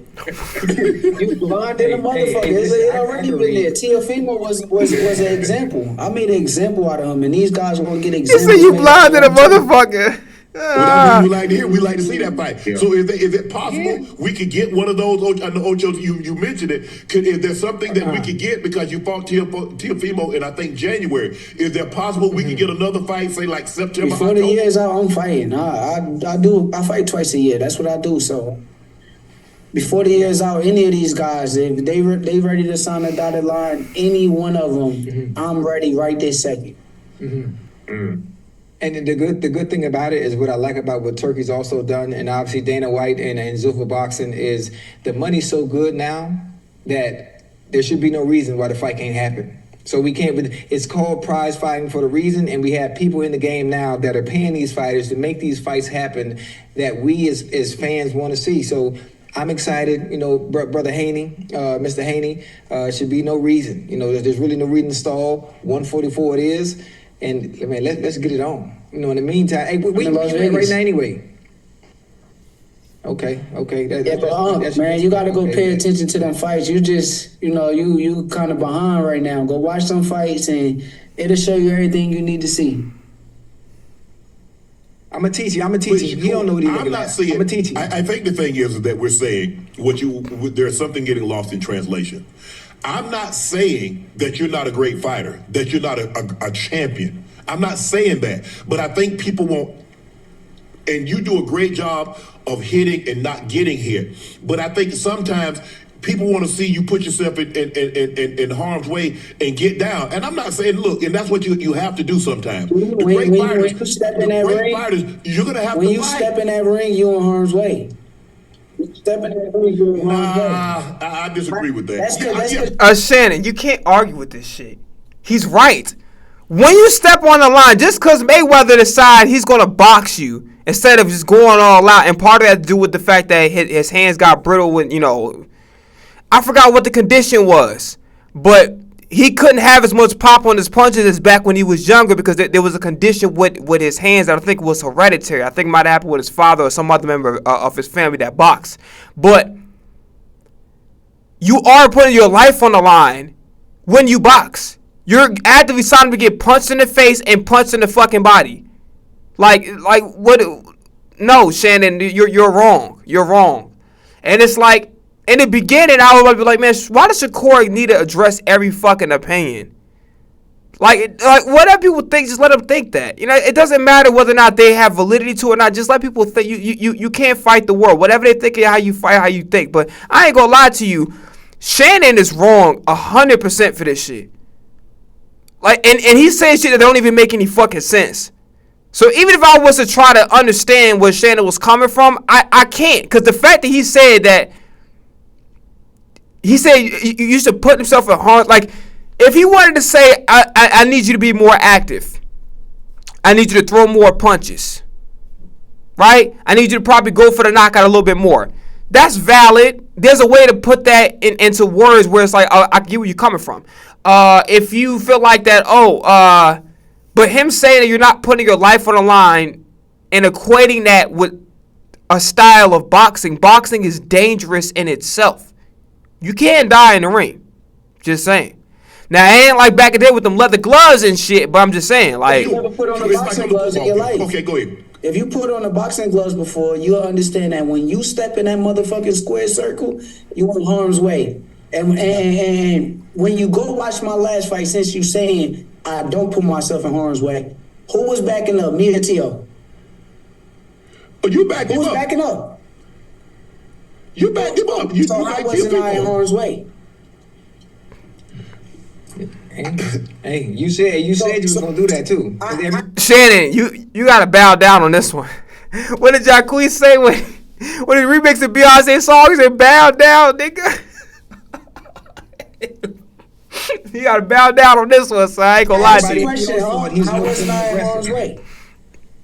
You weren't, but when I think Answer the question. I never thought you could. I didn't think you could lose to Teofimo. That's now, not you. If you No, that's not answering the question, Shannon. Stop dodging the fucking question. Tank, you back up Haney. You back up those guys. I'm gonna come on here and say, Ocho, he proved me to be a liar. I said he wasn't gonna be able to do X, That's not his point, though. He's arguing two different points. First, he's saying he's not putting himself in harm's way, okay? And then he's saying he's basically making two different fucking points and acting like they're the same. His first point was the real point, which was like he's not putting himself in harm's way a lot, which he's not active enough with his hands, right? He's not putting that like I can't even side with Shannon's argument if I want to because how he's putting it, it's not. We're gonna get to it because I don't want to say what he called him based upon his knowledge in the sport of boxing, but Shakur looked like it seemed like based off what I'm looking at from the very beginning, he's not wrong. He's saying things that genuinely don't make any fucking sense. Like, for instance, when he goddamn said that fucking, what was old boy name? Calcaterra was a blocking tight end. I'm like, bruh. I'm like, nah. Exit stage right, my nigga. I'm done. Teofimo the way that I beat him. Yes, I would have. The way that I beat him, he would. Okay, so my fault. I ain't mean to cut it off, but this is the point I was trying to make. So his first point was he was trying to say that Shakur is not active enough because he's fighting scared. That's the point he was trying to make. And then he goes to another point with basically saying he's not fighting competition, or he's not fighting guys that actually potentially can beat him. He's not fighting competitive enough fights. He's taking people that he's taking easy fights. Those are two different points. They don't have any correlation with each other. You have to make one point. Either you feel like he's not busy with his hands enough, or he's not fighting the competition that could actually threaten his undefeated record. You have to make one point or the other. You can't try to make both points and try to act like it's the same thing. It's not. No. Ain't nobody get extra money if you beat him bad. Ain't nobody bet 11-1. That you was gonna win the fight, Shakur. I don't think I was going maybe right. Prize Pick or Polymarket or somebody will say, well, how bad is he gonna beat him? Well, he gonna beat him this bad. And then They said I was going right. But I would have bet money that you would have won. They said I was going right. Who ran? Imagine being able to build an app with your name on it just by thinking about it. Meet Base 44. But if you win, it doesn't. At the end of the day, if you win. But for me, I'm just like, I've seen guys your size fight. Mayweather coming up through the ranks and was flooring people until his hands became brittle. And I watched Sugar Ray, and I watched Hat and Hearns, and I watched these great. What I'm confused about is now it sounds like you're downplaying Tio. Like it sounds like this is a downplaying, like who Tio is. Yes, he's right. Yes, he's right. He's right, because you're trying to tie the point. Again, I say this again. You either going to make the point that he's not active enough with his hands, or he's fighting lower level competition. You can't make both. He's right. He's right. I mean, Tio done showed you how great he is in other fights. Why wasn't he that great that night? Oh, we can't say shit. He's not and great. We can talk about the way that you fight. No, yes, you are. Yes, you are. Because if you're naming fighters that's way superior, quote unquote superior to Teofimo, or you're saying that nobody would thought that he would lose to Teofimo, you're basically saying he's low level. Yes, you are. Yes, you are.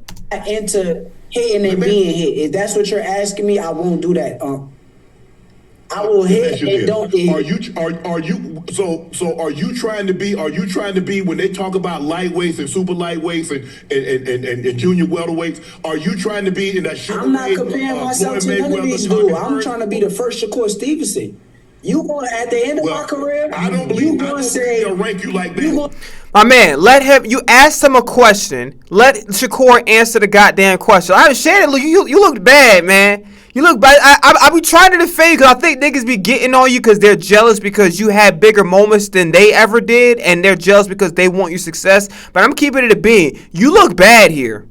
Shannon, you look bad. I'm not even going to front you. And I'm a nigga that's like, Shakur, you got to stop fucking. You got to let people have their opinions about your fight. Like, it doesn't matter whether they're informed, not informed. They're going to have their opinions. Your job is not to address everything. Your job is to go out there and do what you do. Go out there and win fights. Stop addressing everything. But I'm going to keep it a bean with you. I'm on Shakur's side. Shannon, you look bad here. You look really, really bad. Like, when it comes to the back and forth and the debate, you're losing badly. I want to say, why was his fight so easy? Why wasn't he hurt? Because I'm that great.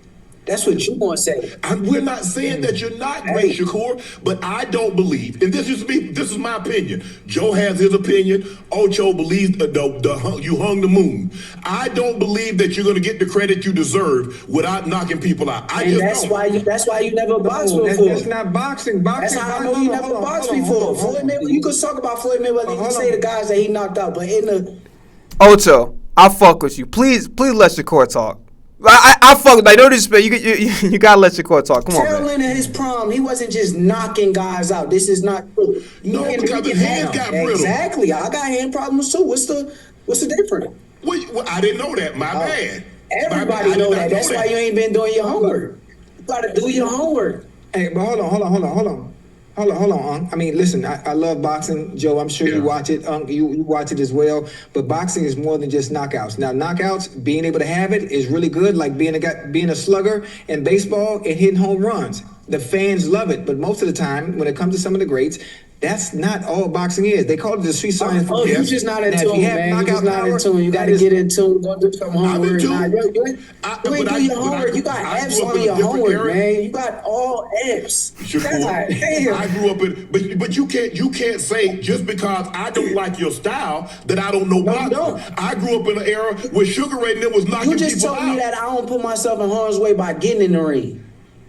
That's what you told me. That let me know that you don't do your homework. But you talk about one fight. You talk about Teofimo. Any fight. What about all the other fights? I'm not. Any fight. Am I the only one said that about you? I was wondering one thing. Am I the only one that's ever said that about your fighting style? Yes or no? A lot of people that don't know boxing say that. No. Am I the only one? You use a public opinion for casuals. No. Are you the only casual that said this? No, you are not.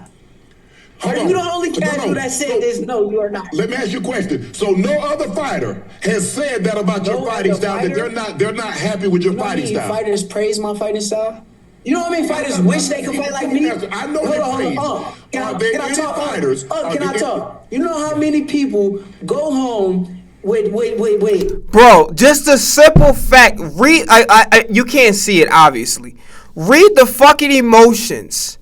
See, this is a prime fucking example of why being loud and emotional. It's coming from a loud nigga. Like when I debate, I yell and I talk a lot. I could talk to the motherfucking sun go down.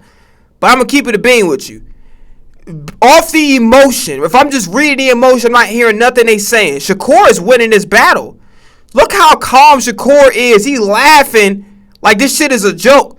Shannon Sharp is damn near about to. I'm about to tell this nigga to he didn't take his glasses off, but I'm about to tell him to leave them bitches on. Like, nigga about to go like put your glasses back on.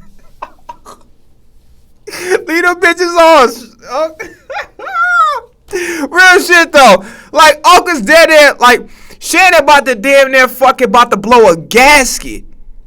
And it's like there's nothing even going on. Like he dead ass is mad for nothing. Because nothing Shakur Stevenson is saying. Like, here's the thing, right? And I'm a type of nigga where it's like I'm okay with being wrong. I'm okay with thinking one certain way.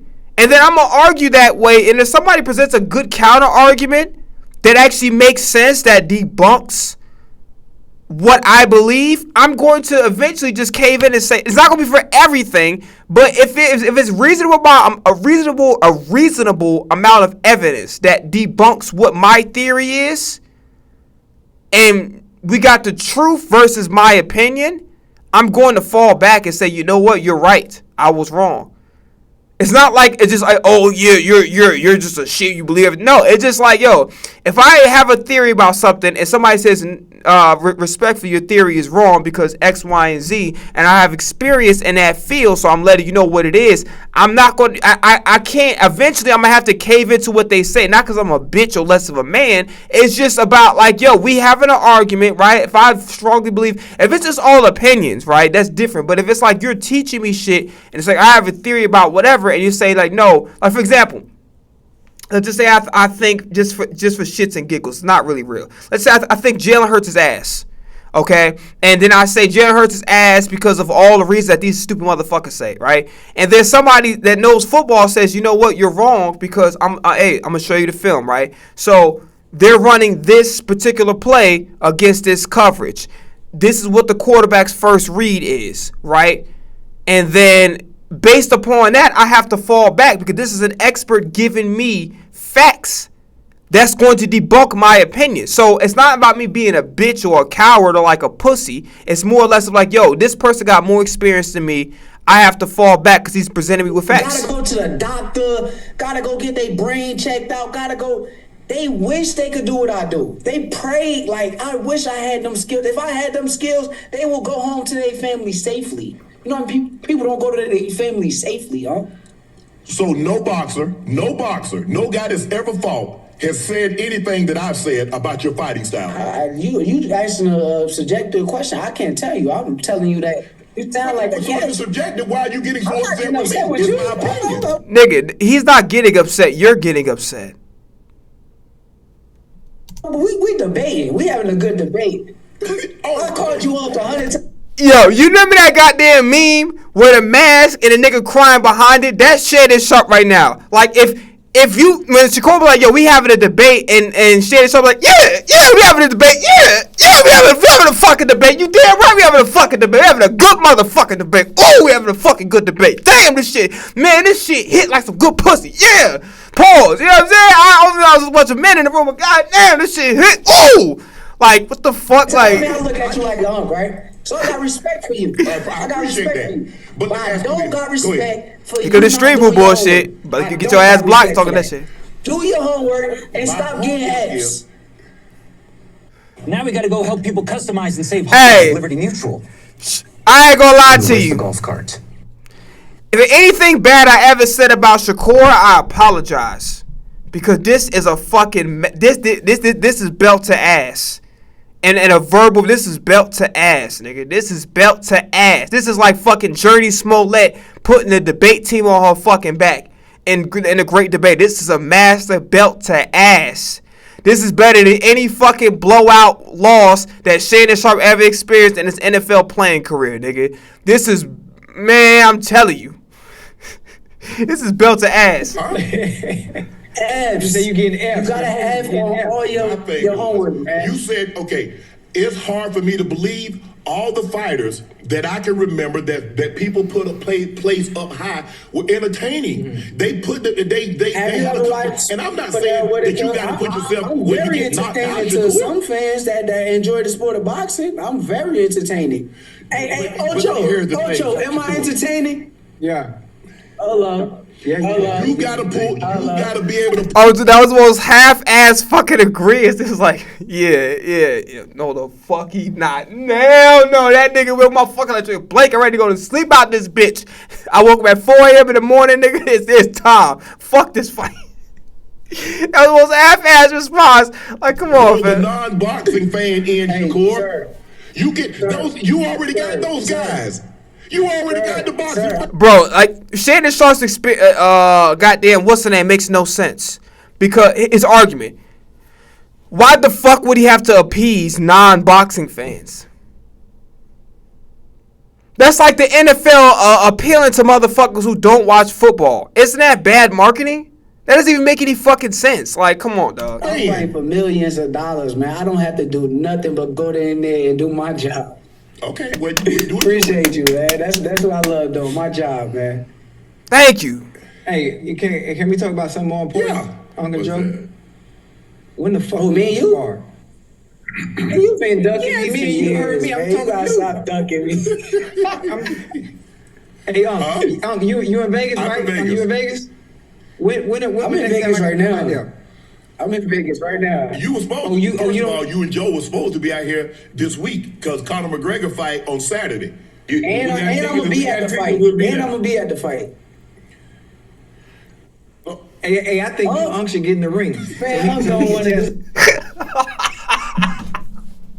Ocho dies that shit better than motherfucking Neo in that one goddamn scene, son. That shit was crazy. Hey, he too smart. I love Ocho, man. You never threw a punch in your life. Nah. You ever got into a fight? Hey, 130. Hey, have you ever got into a fight? Yeah, I've got to fight. But a street fight and a boxing match is something entirely different, Shakur. The time length. It ain't no rule. There are rules in boxing. The time length. A boxing fight lasts 36 minutes. You fighting in a street fight for a minute top. 30 seconds. Exactly. Why the fuck is he arguing? So there's nothing to argue about that point. He wants to fucking win this shit so bad. It's okay to lose an argument. It's okay for the internet to be like, aha, Shakur got your ass. It doesn't matter. You still gonna make your money regardless. I'm still gonna, niggas like me can still gonna tune in. It doesn't fucking matter. Like this guy, man. You not gonna land shit on me. You ain't Oh, Joe, you heard what he said? This thing is 36 minutes. Ain't no rules in street fighting. Ain't no rules in street fighting. Shakur, I'm 58.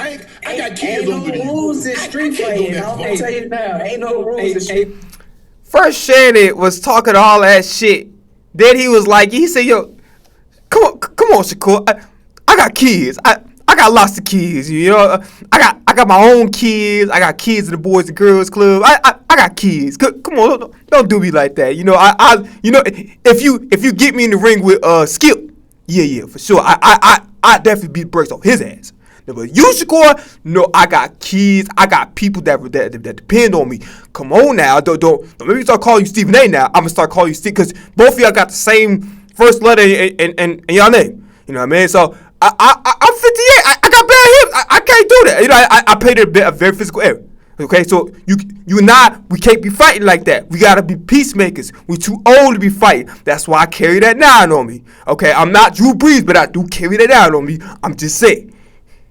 Hey, Shakur. It sounds like Unc say he'll whoop you in a street fight. That's what it sounds like to me. No chance. Hey, Shakur, I would tell you like this. Go ahead and get turkey money. Go ahead and get turkey money. You got a promising career. That shit will end. I promise you, that shit will end. Whoop your ass. You know Shannon pissed off when he start cursing. Don't give a fuck. Because the only Shannon be trying to keep it clean for the ad revenue and shit. He said that shit will end. Ain't no way.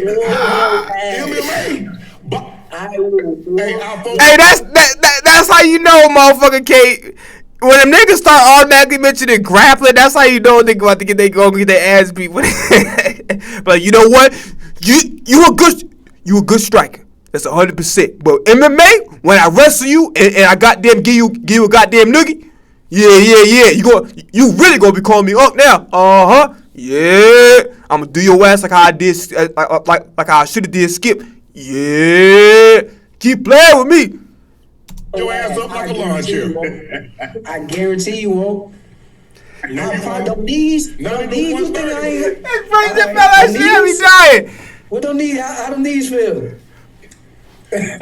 You won't ever know. You barely can walk. You can't keep it on you, huh? Shakur, you in a great spot. You just signed with Zumba. Don't mess your money up. You will never see that money. Man, keep it on you, man. I gotta see this, man. We gotta set it up. We gotta set it up. Shakur, you just said you ain't got no problem making 140. If you ain't got no problem making 140, you probably walk around somewhere between 38 and 45. I'm gonna tell you. I know. I'm not worried about you though. I'm not. There's a hostile takeover. Big guy takeover. I'm going straight to your knees. I'm going straight to you. I'm telling you that. But see, that's your mistake because you got to get close. You ain't got no reach like that. You gonna try to get close to me? And he got that jab. Hey, Shakur, I got 30 seconds. You come to me. I'm gonna let you. You got 30 seconds. In your 30 seconds, you got to get ready to fight. As long as I don't engage, I'm going at your knees. I know you go. I know you go try. Going at your knees. Shannon, you too goddamn big to be thinking you Muhammad Ali. This what this nigga think he gonna do. The nigga think he gonna. The biggest hell think he gonna. Hey, you remember that one goddamn movie? It was a Lorenz Tate movie. I forgot. It was like a low budget film and shit. You know how he was fighting? This what the fuck Shannon something he gonna do. Watch this. Think he gonna be like, get the fuck out of here, son. Get the fuck out of here. That shit is not going down. You too goddamn big. Why the fuck you think what's the name could be speed in a goddamn Ashton Hall? Could be speed in a fucking race. Too goddamn big. It ain't gonna work, dog. I'm telling you now. Yo, Shannon got that fucking laugh like he pissed. You know, that meme that I just talked about, the crime behind the mask. That's it. When I see him, all I'm going to think about is Skip fucking Bayless. Bet your motherfucking ass on that. At your knees. Turn up the heat with Culver's new jalapeno jackpot burger and hell nah, this shit funny as hell. Mira esto. Por la chat. Puedes poner mi pelo con los colores de la selección argentina, pero que se vea natural, ¿eh? To do what? Hey, what if he need you? What if he need you though? I couldn't. You know what, Ocho? Love got here, yes, man. Love got here, yes, man. Huh? Nah, chill, leave me alone. I'm fucking with you, dog. Just chill. At 5'4", 130? Just chill. Bro, Bruce Lee sat a 230-pound man the fuck down in a chair with a 1-inch punch. He's trained. Like, Jesus Christ. This is some Bradley Martin activity right here, dog. I'm fucking with you, man. He said, I'm about to say, I was about to think about Skip for a minute. Oh, hell no. I do it for charity. I get the ring for charity. You lying like a motherfucker. You lying like a motherfucker. The only ring you get is some goddamn onion rings with White Castle. It's not that bullshit. Now let me no. Don't let him dug me. Don't let him dug me. I'm saying the ring. I'm talking about streets. I'm talking about we got cars, we got parking lots, all that. Trash same day. Nigga, slap box, you gonna beat your ass too. What the fuck? Same day. Hold on, you same day. Both the same day. Same day. Well, you better get Ocho first. You would never see Ocho in the ring. Hey, hold on. Hey, no. If he go with me first, he definitely not gonna make it to you. I'm knocking you out. Hey, I promise you. Ain't no knocking you. Hey, Ocho, we on the same side. Hey, I don't want no smoke with you. Nah. I got you on me a sparring session. Ocho. Okay. Hey, hold on. Running clock. What you mean? Running clock. I don't want the clock on. Just a running clock. So you want to? You're tripping. You're tripping. You scared. You told me I don't need before that you didn't even want to spar as many rounds as I wanted to spar. No, I'm saying. Did you not say that? I don't want no break. Just a running clock. You didn't tell me you was gonna get tired. Nah, Ocho. Hey, Ocho, you didn't tell me you was gonna get tired. No, I'm saying I always use a running clock. That man say you want to. Hey, let's spar 10-minute rounds. Huh? Okay, cool. Bet. We could do 3 of them. 3 10-minute rounds. I bet you won't last. Hold on, I'm dictating the pace. I don't care what you do. I don't care about you pressing out. I bet you won't last. I bet you won't last. Look, we good. I know what it is. Bet. Okay. Hey, all right. Ocho, I'm gonna let go Ocho handle it. Cause you ain't in my way. You gotta be at least shit out of your knee, You ain't gonna walk no more. Hey, I would. It don't even seem right, man. You jumped on Shakur. That man 130 pounds. I'm like, man, just chill, man. This is street fighting, man. We're not talking boxing. I am not just a boxer. I am from Newark, New Jersey. You better ask about me. Them ninjas get knocked out too. I don't know why y'all think y'all from New York and Jersey think y'all can't get forward. Where you from, man? Where you from? I'm from Georgia, GA. Glenville. I ain't never heard of South Georgia. I ain't never heard of that. We'll be on the map if I whip your ass. Yo, Shannon, this shit is making his reaction making this shit unwatchable because he literally took it to a place. And Ocho Loki instigated it, but he doing this shit for the view, which is fine. But Shannon's taking this shit to a place where it doesn't need to be because he can't fucking outwit him on the debate.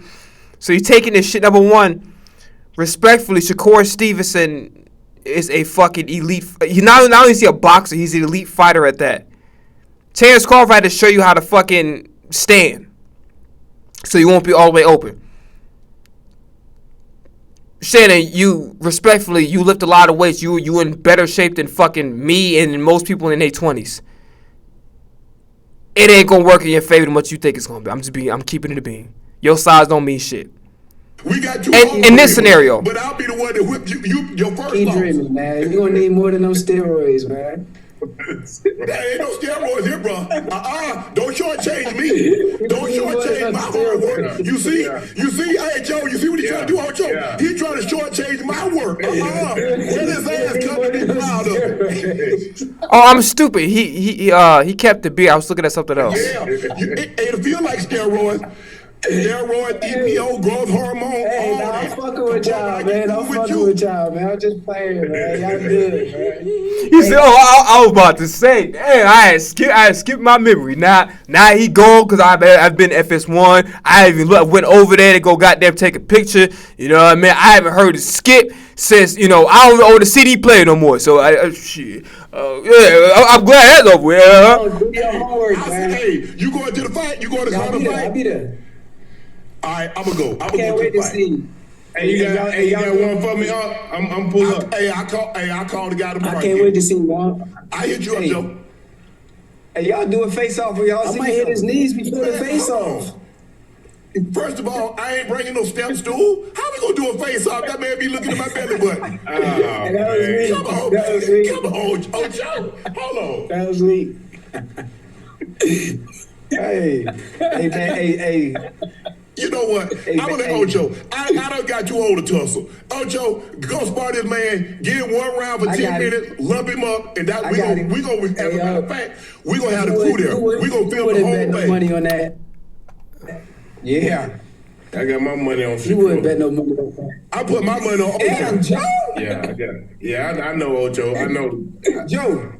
Joe, you know I've been boxing for 10 years now, Joe. How you gonna Yeah, I bet love this? you like a play cousin, Ocho, but I gotta keep it 100. You know what I mean? I don't think you're gonna be able to beat Shakur, bro. Ocho gonna smother him. Joe, Ocho gonna smother him, listen, Joe. Hey, Joe. I've been studying Shakur like a goddamn professor. I know every move. Hey, I know bet some money on it. Hey, I'm taking Ocho. How much? Hey, make it light up yourself. Whatever y'all want. 10. What? 10 bands. 10 bands. I'll take 100. Damn. Ocho like, nah, fuck no. Ocho like rethinking all his life choices in this bitch. Yeah, me and Shakur. Ocho, how you feeling, Ocho? I'm feeling good. I'm feeling good. Hey, you know what? Hey, you know what? I'm gonna do you a favor. I'm gonna sit in the pocket the whole day. Damn. For real. Damn. Hey, you been doing your sit-ups? Hey, Shakur, I done studied you. You been doing your I done sit-ups? studied you to a T. You gotta stop being I McDonald's have to though, every man. day. You gotta leave that shit alone. I've been studying you too. You know you be eating I've been McDonald's. studying you too. Stop eating McDonald's and you might have a better chance. Hey. No. I'm gonna have a chance regardless. I'm gonna lump you up. I'm not Man, gonna he be, win. hey, he be Like, fighting. God He be, damn, hey, he be in the gym every day, Shakur. No man, shit. I'll be in the he gym know every that. day. He know that. You ain't no Yeah, you gym better rat like ask about me. me. Go do your homework, man. Ocho killing me. How the fuck you gonna say you in the gym more than a professional boxer? Like, what we talking about? Like, it's his job to be in the goddamn You say gym. you be in the gym more than me. You don't do your homework. Can you tell which one of us is real and which one of us is AI? How about now? Does this look real to you? If you thought I was AI, then you. I'm keeping it a bean. It's over with. The general gist of it is what it is. My respect level for Shakur Stevenson went through the roof. He won this debate hands down to the point where Shannon Sharp had to talk about fighting. Which, you know, at the end, I respect Shannon Sharp. I think he's great for TV. He's been entertaining. He's earned everything. I'm happy that he's having the success that he's having.